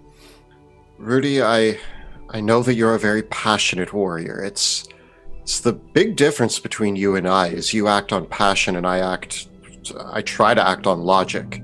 Even for me, sometimes passion gets the better of me, and I admire your skills, and I will say that given the choice to kill the Duchess or let her live, anything that she had said to us, any secrets she had, we had no way of verifying them or even believing them. She was probably at the point where she would say anything, any lie, any half-truth in order to keep herself alive. And I think letting her remain alive would have been far too dangerous. I admire your ability to stand up to these temptations. Again, rule number 34, no one is above temptation, but we must do our best to try to push away the temptation of knowledge and act on what we know is right. I was tempted many times to turn on you both and pledge servitude to the Duchess. Sure, Bruce appreciates that.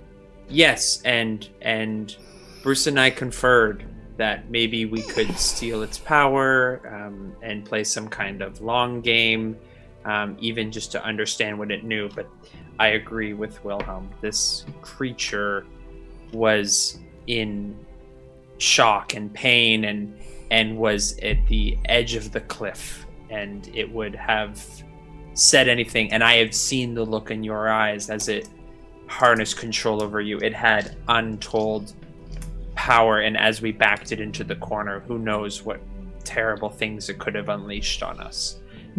You did the right thing. I almost did. As long as we have our story straight with River, then we're good.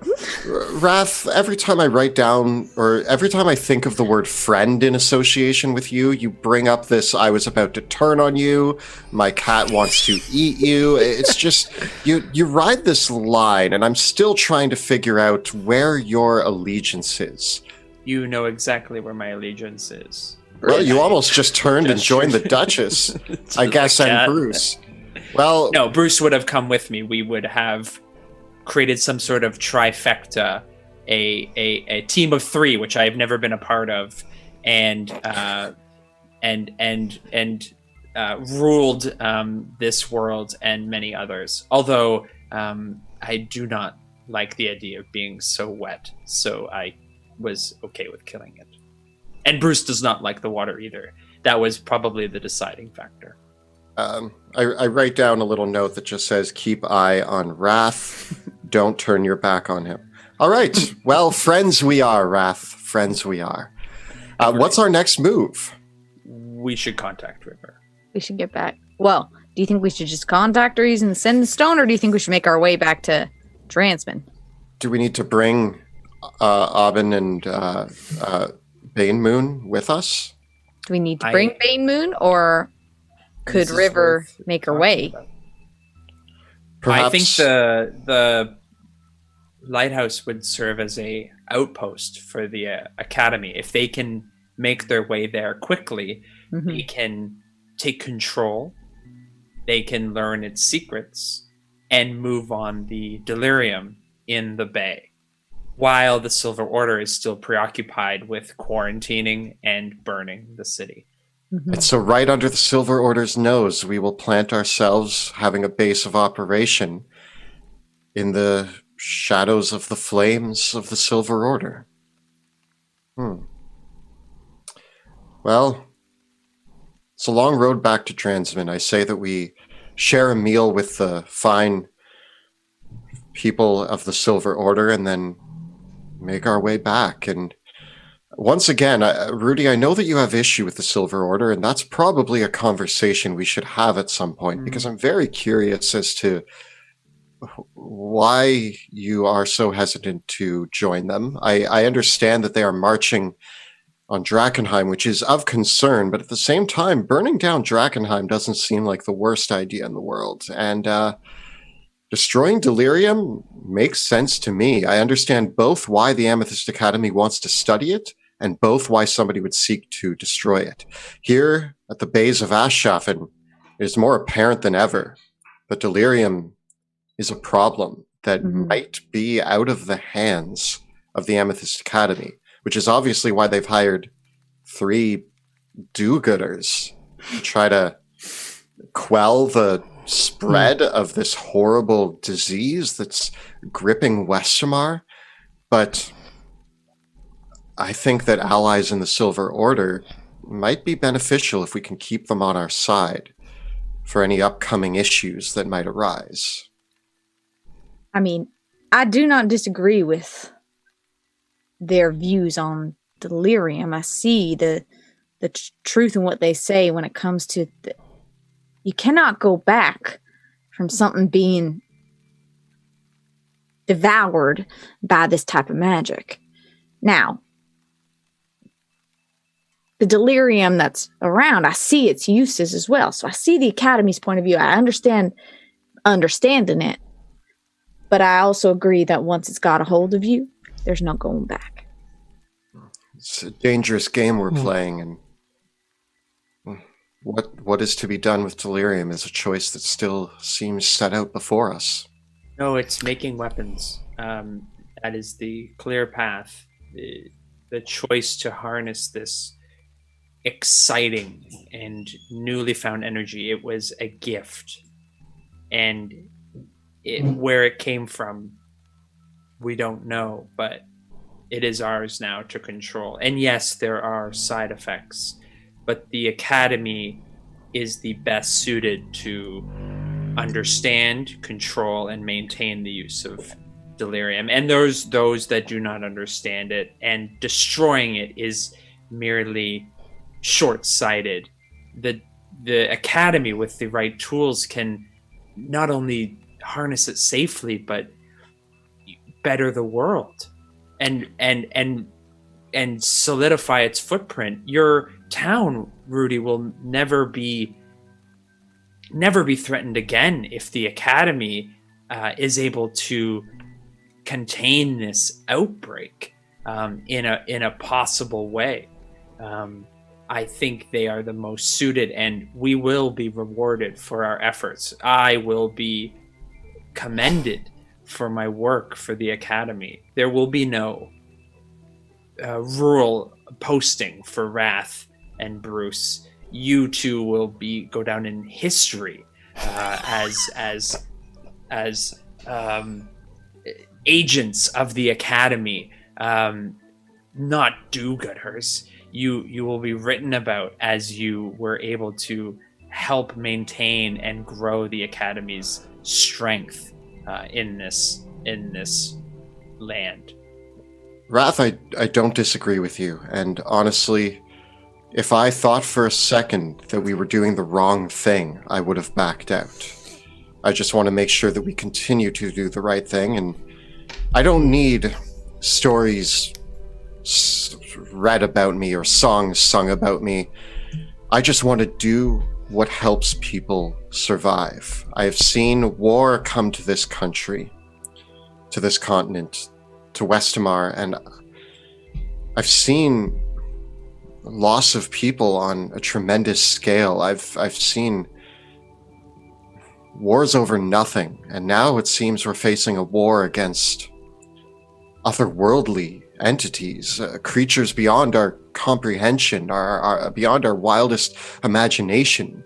This war is more important than the trivial wars we've fought before, and we need to do everything we can to protect people, and that is a vow that I made when I took my father's book of rules up, that I would help as many people as I could. And so I see the opportunity here, and I trust Rudy, and and so far the three of us have done great work, and I'm willing to continue on this path. And Wrath, I see your points, and they mostly concur with my thoughts. Are you guys going to contact River? And also, just to close that up, Rudy, does anyone else have any other thoughts though before you do that? I want to make sure you all get your thoughts out. Yeah, I agree, Wilhelm. I'm not in this for stories. There's enough stories being said about past wars and past experiences. I'm doing this so that way I can retire and hang out with my grandbabies and hopefully build a world that they can thrive in. I'm ready to make sure that that's a reality. Valiant. I pull out the sending stone and I say, let's call River.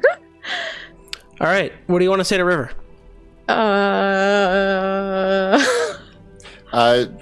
Duchess dead. Silver Order here. In Silver Order at Ashchaffen. At Ashchaffen. That's minus a word. Is it? Ashchaffen instead of Ash Bay. Mm. Yeah. Burn to ground. Secured lighthouse. Hurry. To get foothold. What's his name? Please advise. Well, what's Bane his name? Bane Moon awaits your word. Ah. Cool. Yeah. Okay. We hit it. The response comes as follows. Did you guys mention that the Silver Order was there? Yeah. Okay. Divert Silver Order back to Dransmund as soon as possible. Preserve Duchess's corpse for research. Cleanup crew inbound. We'll meet at Lighthouse. Can we send a message back? I think it's only once. It's once per day? Okay. Oh boy. He's not gonna like that. Can we at least take a piece of the Duchess? I start brain. to brain. frantically pull chunks of the Duchess out of Bruce's mouth as I try to get back any remnants of. I just want to make sure that I have this correct.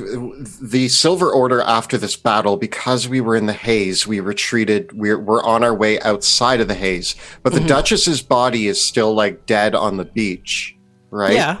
Cool. They were gathering up the corpses of the fish folk to burn them, though. Right, but currently everybody's going back to camp to rest before returning.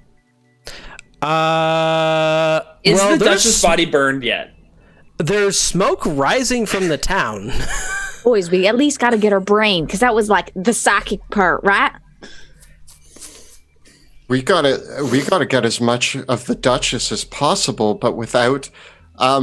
Do we abandon our evening with the Silver Order? I think so.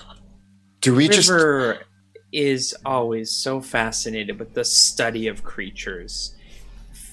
I've learned more in our short tenure with this creature than she would 100 lifetimes with its deceased body.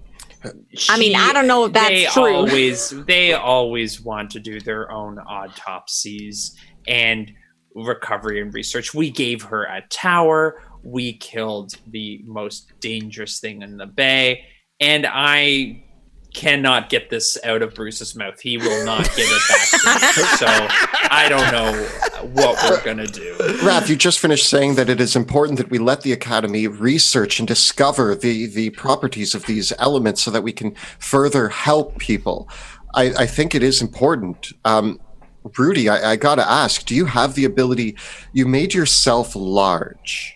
Can you make anything smaller and easier to carry? I would have to. My magic is a bit, and I like short circuit. I'm like, it's not quite there. I need to rest first. Oh boy. How big is the Duchess? I mean, it was like the size of a whale.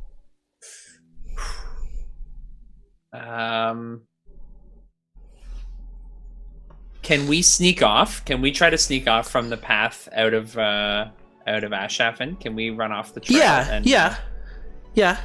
We were trailing behind to have our talk, so we just disappear into the haze. Yeah. Okay. Not all of the like there were several that were heading back towards their camp, but then there's several that are still several members of the Silver Order, including the Knight Captain. She's still there overseeing the burning. Ah. So she didn't leave town yet. Rat, We can we you should- distract her with like another disguise? I mean, you should probably get back to town to see the situation first, and then I can describe it to you. So, like you, now that you've left the village, like I would say that you're only like half an hour away. Like it hasn't been that much time. Yeah. Right. You know, they were. So as you head back, you can see that they're starting to burn the houses down. Right. And as you head back into the town, they're taking the timbers from other of the houses and they're setting up a pyre to burn all the bodies of these fish folk because they're waterlogged. Like they're actually not going to burn very easily without fuel to burn them up. So the bodies haven't been burned yet. But the Silver Order has basically amassed the bodies of the Duchess and like dozens of other fish folk, and they've piled them up like they've kind of dragged like they couldn't even move the body of the Duchess. Like they had to like drag it as far as they could and like pile up kindling around it, and they're working on completing the pyre to burn it as you get back. There's about a dozen members of the Silver Order that are here, and Gloria Hackfield's overseeing it. And as you walk back into town, she's like, "Did you forget something? Welcome back. What's going on?" Funny enough. Raph? I mean, Steven?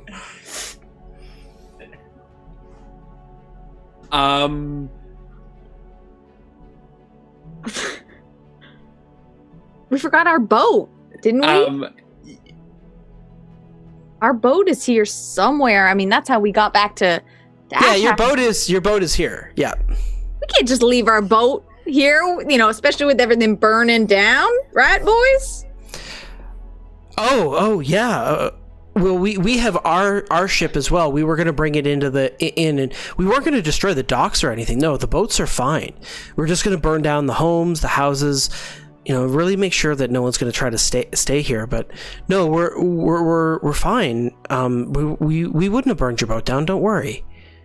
And of course, there's some cat food on it that we need to supplies that we need to take for our rest. We just want to make sure we have everything ready. Of course. It's not like we were going to rob you or anything. No, of course not. Gloria, how are you after the battle? Honestly, I feel like I'm going to throw up, to be honest. This thing is disgusting, and I can't wait to see... I'm between you and me, I'm not looking forward to the way this thing is going to smell when we burn it. Well, you know, we've been here for a few days. I'm quite used to the smell now. Why don't you and the Silver Order Knights head back to town, and we'll take care of these bodies? I'm pretty good at burning things, and I shoot a firebolt out of my fingers. It's the least we could do. We would have not been able to save, or I guess we only saved one person from this town, but we wouldn't have been able to do all of this without you. The least we could do is give you and your soldiers the rest you deserve. You've already set several of the buildings ablaze. The town will still be here to burn in the morning. We'll spend a few hours here gathering the last of the bodies, and then you and your knights don't have to deal with the horrible smell. Make a persuasion check. That's a good argument. That's a sound argument. Go for it. Ready with the fire. 20. She says, well, that's mighty kind of you. The boys have... They worked hard stacking up everything. There's quite a bit more to be done. Are you sure we could all work together and it would go real fast? You get out of here. You've done enough. We'll meet you at camp at the farmhouse, just outside of town. We really appreciate everything you've done, and this will give us a chance to sort of tie a bow around this chapter of our do-goodery. Closure. We need closure. All right. Rudy and Wrath, you can each roll persuasion checks as well. Only a 10. 5. She says, well, sure, but we gotta moor off the ship, and there's a few others. Do you want me to leave just a few people there? They weren't fighting in the battle. They could help out. It's okay. I'll go. I'll take the night off, but I'll leave a few to stay around and help you with the last bits of it. It's a mighty kind offer, but you shouldn't have to do it all on your own. Gloria. This is embarrassing, but we sort of have this ritual where, okay, this might sound a little crazy, but we usually take the brain and the heart of the monsters that we kill. And look, Wilhelm is just trying to be kind about it, but we have it's I know it sounds silly, but it's sort of part of the Make a deception check. It lets us. I like turn to you slowly. I do like the slow like head tilt. I got a 28. So you're looking for a trophy. Yes, and the thing is we don't want to make a big deal out of it, but it's sort of like our way of sort of remembering these. Look, for all the good we do, we have our rituals, and I'm sure you have yours too. We didn't want to make it weird, but now it is. We're also going to stand here for a while and just reminisce as we watch the burning, so it's all part of it. You want a trophy. We'll see you back at camp. I suppose you earned it. You go ahead and lop off your heads, adventurers. Thank you. I take my axes out and I'm like, thank you! Thank you, Gloria. Thank you. I just hope that if we don't burn it down, it don't come back somehow. You know, crazy things like this have a way of not staying dead. If I'm the thinking Duchess... teeth armor, you know? Like something, wow. Yes. I am thinking scale mail. All right. It's this one, this kidder. You do what you gotta do. Oh, Thank you. berries. Sounds like berries. Thank you. And I give a wolfish grin. Are you still transformed? Are you still like a lot of hair? I thought you looked a little scarier than usual. I thought it was just the bloodlust, and maybe it was. Let me just, and then I transform back. So I'm gonna start doing surgery on the Duchess. Wait, with the guidance of. I thought she wanted. I thought Rudy. River wanted the whole body. I was thinking. I mean, That's why we're getting rid of the Silver Order, so we can haul the body onto a we're boat. gonna Onto a boat. haul the body. I'm so I strong! was like, I want the brain or the head or like some of the internal organs. You Listen, want the body? if I mean, River Wilhelm, I wanted- was trying to cover for you, but you are weird. If You are- River wanted the brain and the heart, she would have said, "Bring me the brain and the heart." She said, "Bring me the corpse." Corpse. That's specific. You don't need all the tentacles. I mean, Bruce is already gnawing on most of them. They're not going to be good for any sort of scientific. There's a harpoon wound. Come on, like. Well, Wrath, you can either help me push this giant whale onto a boat, or you can argue. Yeah, I'll help you push. All right, I'll pull. And I take one of the harpoon chains that's in it and I start to like heave it. You know, like when people like pull like a plane or a bus or something? All right. So, yeah, there. One of the dilapidated boats. There's enough that you could haul this like this, you know, it does weigh a lot, but it's enough that you could get it onto one of the boats, and probably cover it in netting and canvas and some stuff that is left over if you wanted to keep the whole body. The Silver Order does disperse, so you're able to do this without their notice. do you burn the rest of the fish folk bodies? Yeah, Okay. we set a big fire so that they could probably see it from camp. And but a Okay. big feast for Bruce. He Yeah. gets to have his pick of anything he wants. Well, but yeah, we make it look like everything's being burned, but we remove the Duchess's body, and well, I hope River is quick to get here because this thing is going to start to smell terrible soon. Can we park Okay. it around the lighthouse? Yeah, Okay, so you're gonna basically ferry it out like with your boat and take it out towards the lighthouse and bring the corpse there. yeah. Okay. Yeah. Okay. That'll take you the rest of the evening to do. Do you want to rest at the lighthouse or rest back with the Silver Order?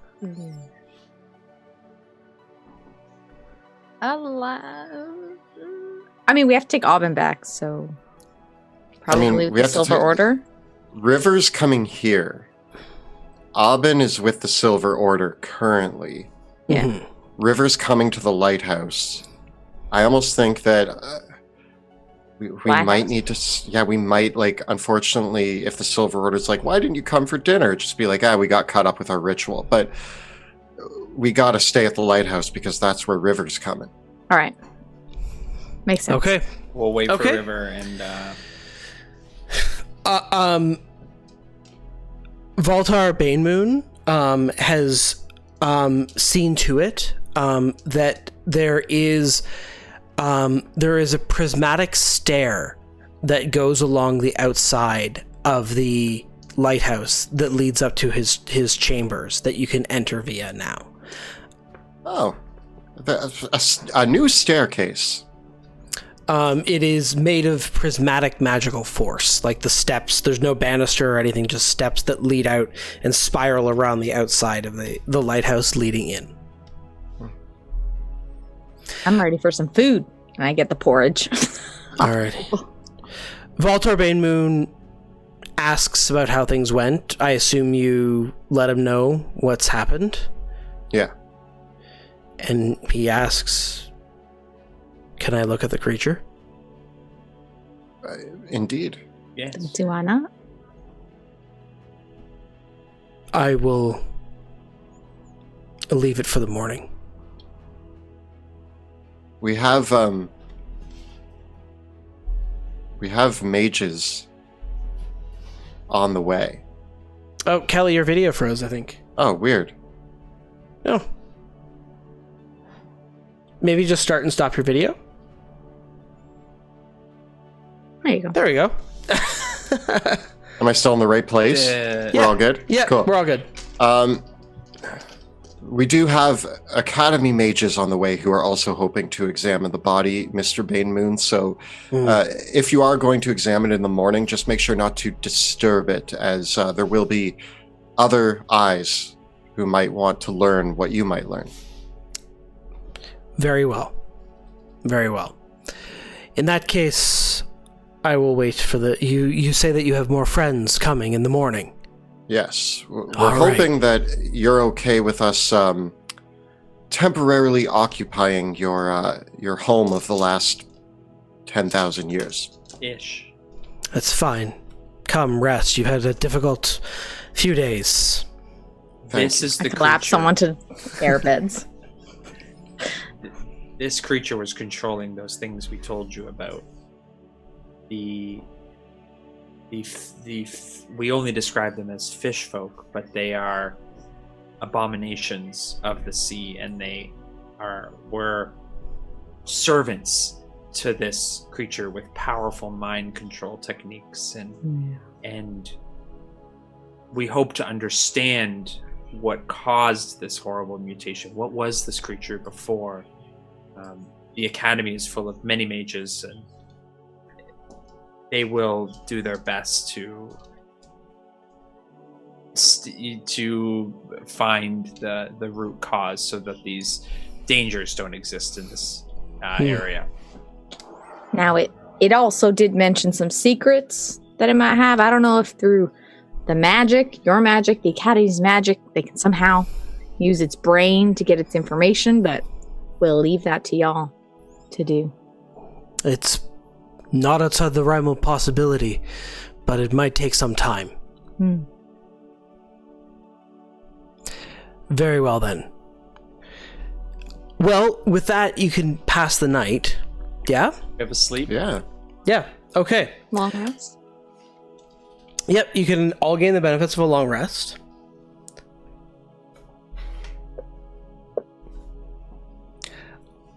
And in the morning, Valtar Banemoon rouses you all and says, There's another boat coming on the horizon. Do you think this is a friend of yours? Did it carry a sigil or a symbol of some sort? No, but it's a rather fine-looking craft. Well, Can hopefully you show it is our us? Can friend. we see it? Looking out, you see a fine, large boat that with sails and oars, and looking out on it, the only thing distinguishing about it is that it has a purple sail. Damn, that's it. That looks to be our friends, if I could make a guess. They have come quickly. We needed them. Hope they Very didn't well. run into too much trouble on the sea. Hopefully not. As the ship comes close, you can see that departing from it, as it moors up near the banks of the lighthouse, River is on the deck of the ship, along with perhaps a dozen other Academy robed figures, and several plate armored guardians, Academy guardians.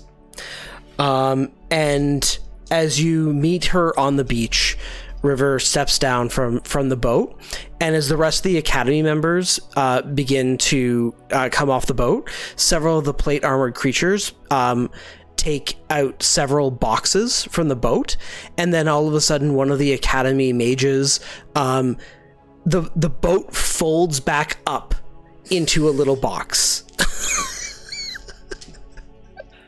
That's handy. Oh, also, I guess I folded my crossbow up into a little box as well. It's amazing, these things. Everyone's These got contraptions. And the River says, there'll be time for introductions shortly, but I brought a crew with me. This is a very interesting find. We've been aware of elven ruins like this for quite some time, and the Academy has never had the full resources to devote to their study, but many of these individuals here are quite interested in this, and they've all volunteered to come and see what can be done. This site, that it shows some great promise, and we apparently, about 100 years ago, there was an attempt by the Academy to survey it, but we didn't get in. We have gained access to the tower. This is excellent work. She points to the covered ship. Is that what I think it is? Yes. Would you like to see it? It might smell bad. I think I'll pass for now. You found someone here, though. Yes, manners dictate that I should tell you to defer to Mr. Banemoon, as this is currently his residence. So we are guests in his home, I suppose. He comes out, and do you want to facilitate the introduction? River, this is what was his first name? Oh man, Valtar. Valtar. River, this is Valtar Banemoon, the man from both the messages that we have relayed to you and the keeper of the lighthouse, it seems. River responds, remarkable. Valtar Banemoon, it is an honor to meet you. And he responds, well, madam, I didn't know that there was such a wider world out here. It's been a long time since I've seen anybody, and now here I am meeting such interesting folk. You are welcome in my tower. I think that there is much for us to all discuss. Yes? I agree. Yes. All right. He says, you are all welcome to come in, and I will answer what questions you have, or what as best I can. Your friends, I must say that your three colleagues here, Rudy, Wilhelm, and Wrath, they have been quite valiant and brave in confronting these horrific creatures, but I fear that there's still much that is not understood and very little that I can offer, but perhaps there's something now that you have your friends here that we can figure out. I hope so. And River turns, well, where should we begin? Well, there's a room that makes anything. There's a whirlpool that somebody tried to summon things with. There's a mirror that I looked into and my mind almost collapsed. There was a... there's prismatic force fields. There's a lightning trap at the top that's sort of like a beacon slash dodging. There's also air beds. The most Very comfortable beds I've ever slept on. Best. And naturally occurring food simulation that just you think the food. It's incredible. I've never seen anything like this.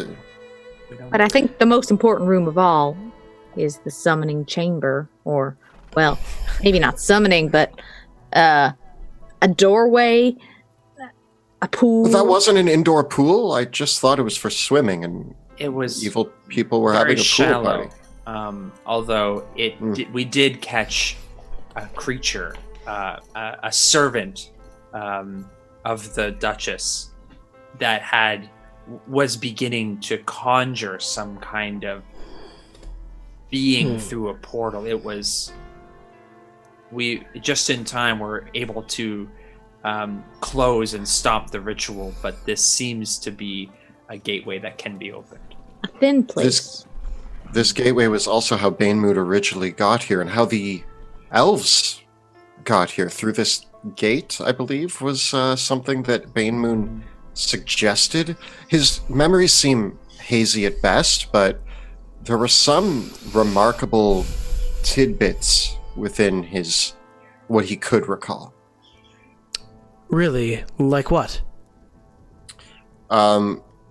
Well, he was stationed to wait here for something, but he can't recall what. He was stationed to guard the lighthouse as best he could and keep it protected.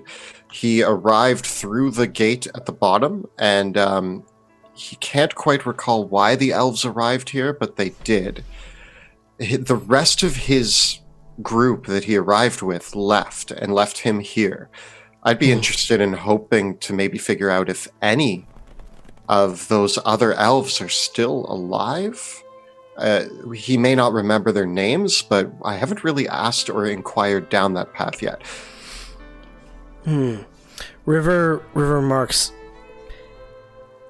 Valtar Banemoon, if that's true, he would be one of the most ancient elves, if not the most ancient elf in the world. Most of the elves... I looked into this, and I tried to find out from our colleagues, for there are many elves amongst the Academy. Most of the elves now are several generations removed from the original elves that came over into this world. It's been a few thousand years, and elves are long-lived, but there's very few, if any, remaining that are even the children. There's most that are alive. The oldest amongst them are the grandchildren of those who came over originally, and it's not unknown that these places were the places where the elves came over. That's been well known. But why? And, well, to be honest, where has always been a question. Some of the scholarship that I found, and we'll have more... This is all preliminary, you must understand. This area is still dangerous and the haze is still here, and some of our more cautious experts have opted not to come yet, so that they can be assured they can be assured of the safety while they are here. You understand? But this discovery of this place both is a confirmation of things that seem to be already known for the Academy, but also some interesting and compelling mysteries. This is a very large site, amongst the largest that we have unearthed, and amongst the most intact. Many of the others are not in this good condition, and, you know, the Academy has great resources, but archaeology has not always been one of the Academy's most dedicated pursuits. Particularly elven archaeology. There's been, shall we say, the Academy's archaeological interests have more often intersected with those of a more politically sensitive nature. In general, the Academy's archaeological pursuits have been focused around the ruins of the Sorcerer Kings, not the ruins of the elves. So that's not to say that we haven't done studies. We have. It's just that, you know, it really has only been in the past century or so that the Academy has even been in a position to pursue these kind of expeditions. For most of it was years after the Edicts of Lumen before the Academy was really in a position to do research of this sort of nature. So it's a bit of a, you know, the organization has changed a lot over the while, but I'm sure you have questions. So what are some of your questions that you might want answers to? Well, the first thing that actually pops into my head is, we, the Dusk Wardens, operate outside of the Amethyst Academy, but with the Amethyst Academy, correct? And the Dusk Wardens don't currently have a place to hold down, I suppose. What I see here is we have means of endless food supply, a chamber to create objects that might be necessary that I'm sure the Academy mages could figure out. We have a nearby ruin that has some sort of system that is going to seemingly be relevant to our search for more elven ruins or delirium. I think that what we are standing on here is an opportunity. You say that there's never been a ruin found this intact before.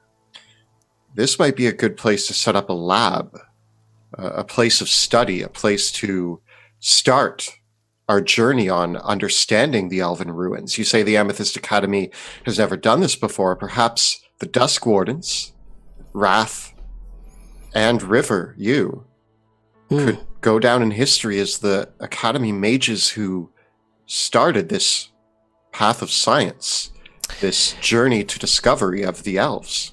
Will the present occupant be agreeable to this? I mean, he's sitting right here. He seems to be cooperative, although I think we should move slowly in our millings about in the tower. This is his home, and although I do appreciate Wilhelm's natural candor in being able to introduce us, this is of great interest to the Academy, and I think with some tiptoeing we can maintain a strong relationship. I do think it's important to make sure that Bane Moon feels like he is the host and that he has welcomed us here. I think that is the polite thing to do. Certainly, certainly.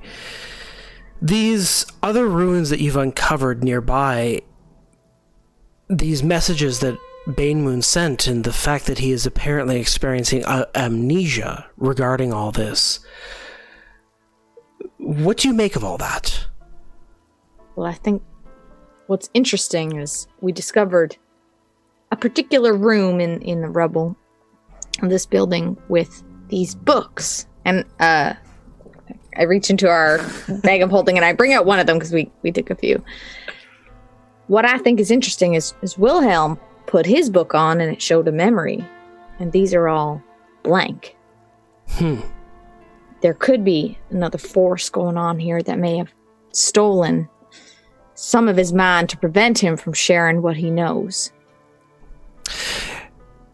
One of the things that is very interesting that I found in my studies, and what my references is, of course, one of the most common things that has been done in the years since Drakkenheim, of course, is that there have been attempts made to use magic, such as contact other plane, to determine conclusively the origins and where all this stuff came from. And unfortunately, those who cast those spells and asked those questions were driven mad. Those who have asked questions pertaining to the origin of the elves are just met with nothing. It's like a black hole of nothingness. Then that seems to be the mystery most important to solve. Is this the works of another creature, or is it of the elves themselves?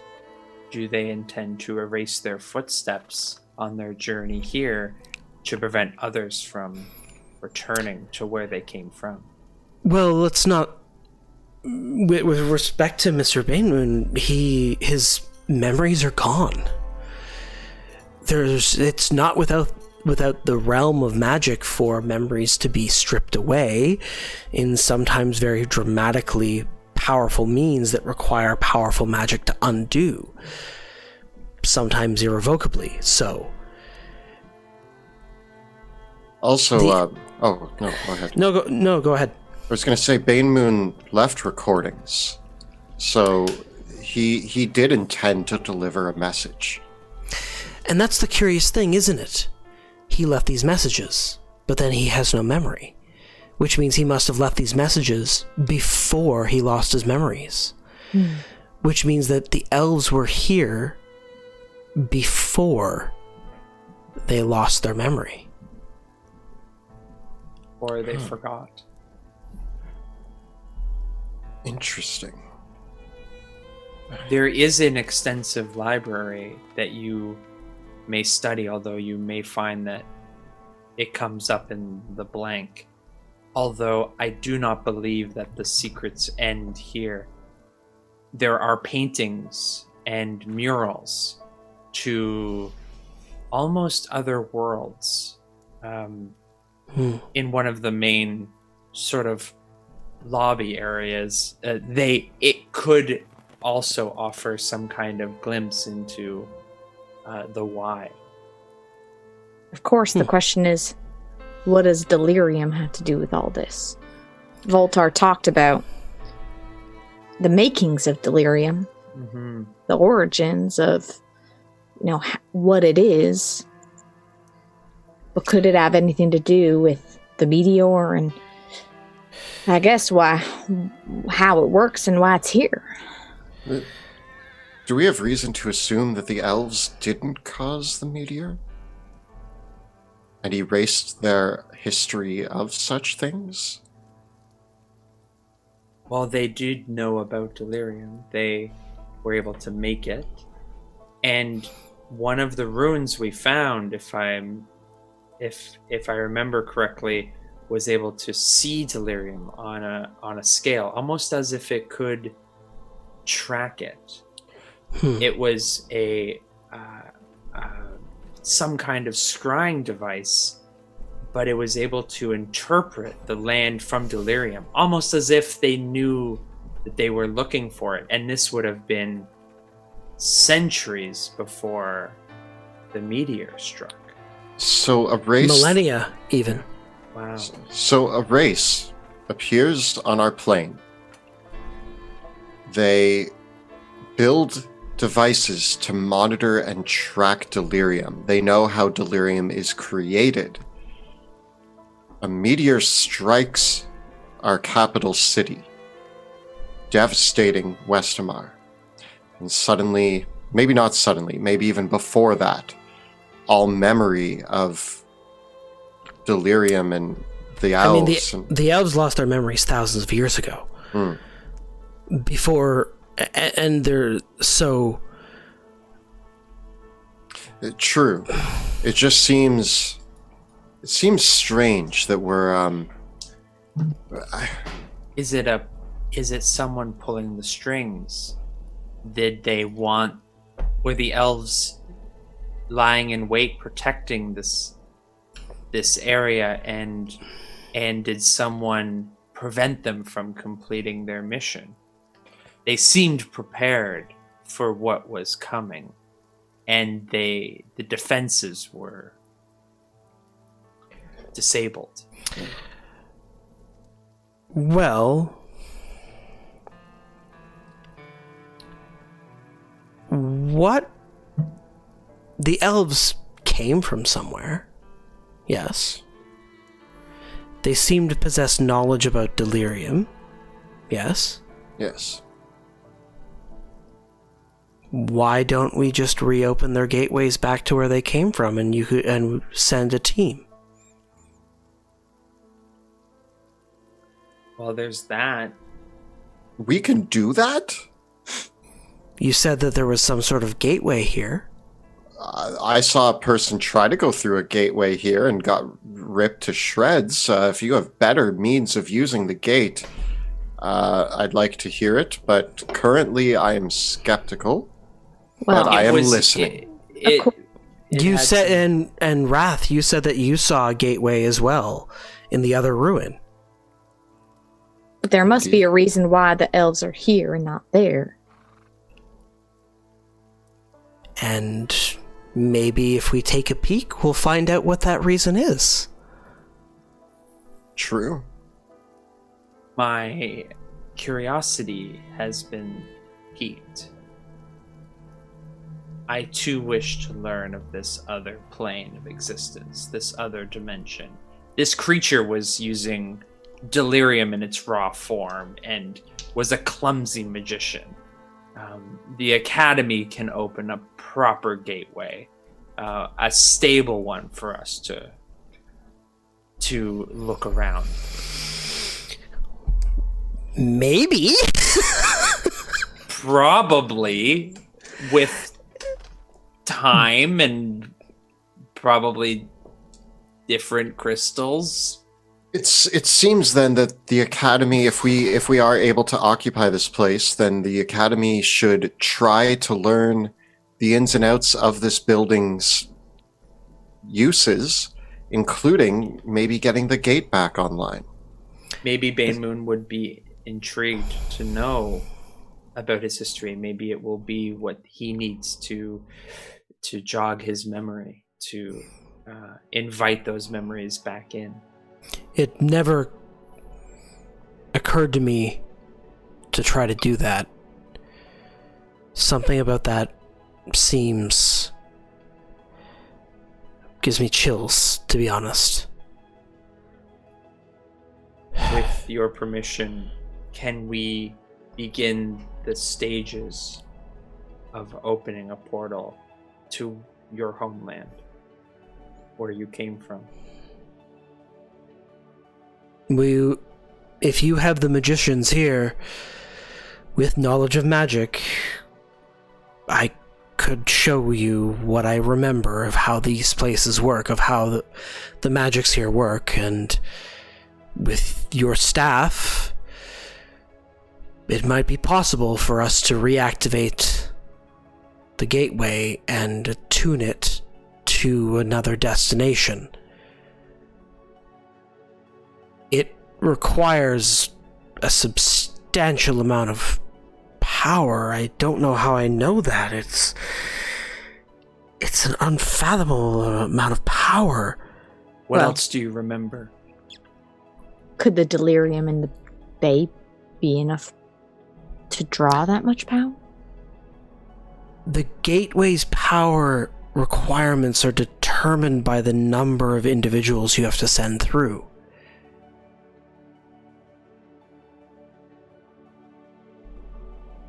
Well, there's only 3 of us. Yes, there's only 3 of you. Wait, we're the team going in? Oh, I thought we're the Dusk Wardens. Implied. Thought we were saving this world, not another.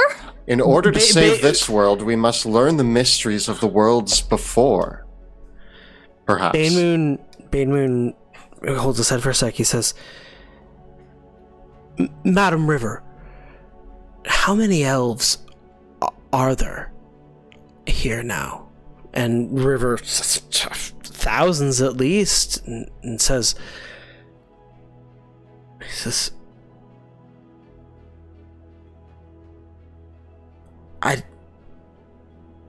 opening this gateway to bring my people over would require an unfathomable amount of energy.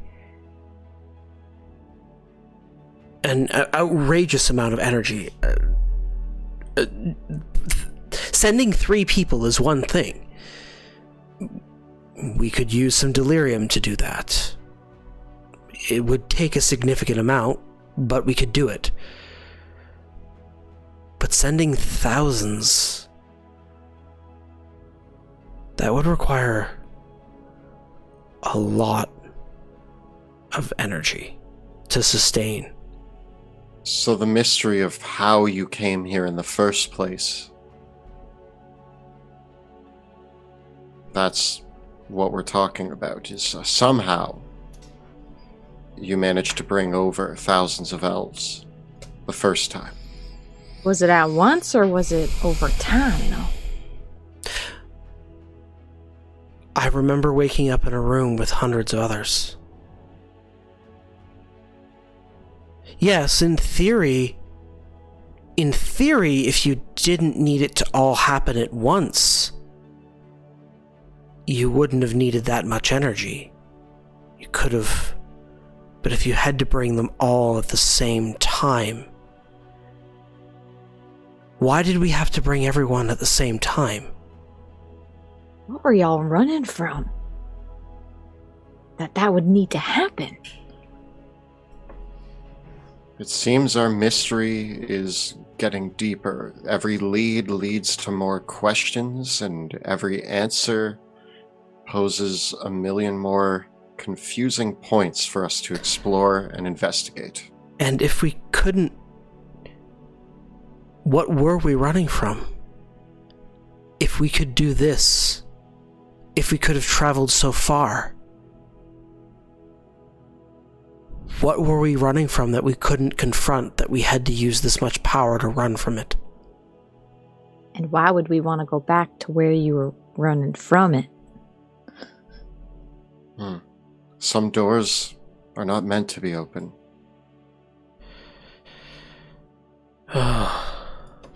Well, that's where we're going to end for the night. But you got some decisions to make. So many questions! Oh, man. So good. Well, as always, a big thank you to our amazing cast, Jill, Kelly, and Joe, for playing. That has been our show for the night. And thank you to Kyle for all the work he does behind the scenes and for joining us in chat and all of that. And thank you to Monty for running Monty! an amazing battle and role play and just concluding this epic chapter of Shadows of Drakkenheim. And Fantastic. And a big thank you to all the talented artists that produced incredible assets in our game tonight. We use a bunch of them, and they've graciously given us permission to use them. in our streamed games. But you can use them at home too, and we hope you check out these amazing creators. Roll20 with the virtual tabletop, the custom maps made by Monty using Dungeon Draft and Wonder Draft based on cartography by Dyson Logos, player character artwork by Jeremy Cole, NPC token artwork by Matthias Bourbon, and monster token artwork from the D&D 5e Monster Manual, and other source books, including the Drakkenheim Kickstarter, spell effects tokens by Gabriel Picard, and music by Tabletop Audio. Of course, don't forget to look at the links below for our Teespring store, where you can find all of your favorite Dungeon Dudes t-shirts, including Yes, Yes, Yes, the Dusk Wardens, as well as Way Bigger Than Ducks. Check out bit.ly/Dungeon Dudes merch. The videos that we create on our channel are made possible thanks to the incredible generosity of our Patreon supporters, and we thank all of you out there on Patreon so much for your incredible support, whether it's through joining us on our Discord community or on our writers' rooms, or just continuing to make sure that the work that we do here is possible. If you enjoy what we do, please consider joining our communities at at patreon.com/dungeon_dudes. We also have a phenomenal Discord community that is exclusive for our patrons. So if you do join us on Patreon, make sure to hop into the Discord where you can chat with all of us. And you can also join in on our monthly writers' rooms where we work on new scripts for upcoming videos. And you can also submit questions for our monthly Q&As as well. And you can join in on the chat on the upcoming Kickstarter, because Dungeons of Drakkenheim is coming to Kickstarter soon. Monty, I'll let you talk a little bit more about that. Yeah, we are publishing the events of Season 1 as a hardcover module that you can run yourself from level 1 to 13 for 5th edition. You can head on over to Drakkenheim.com to sign up for the latest news and updates. The Kickstarter will be coming later in June as well, so stand by for more updates. We're very excited. We partnered with Ghostfire Games to bring this campaign to life and are so excited to get it into your hands.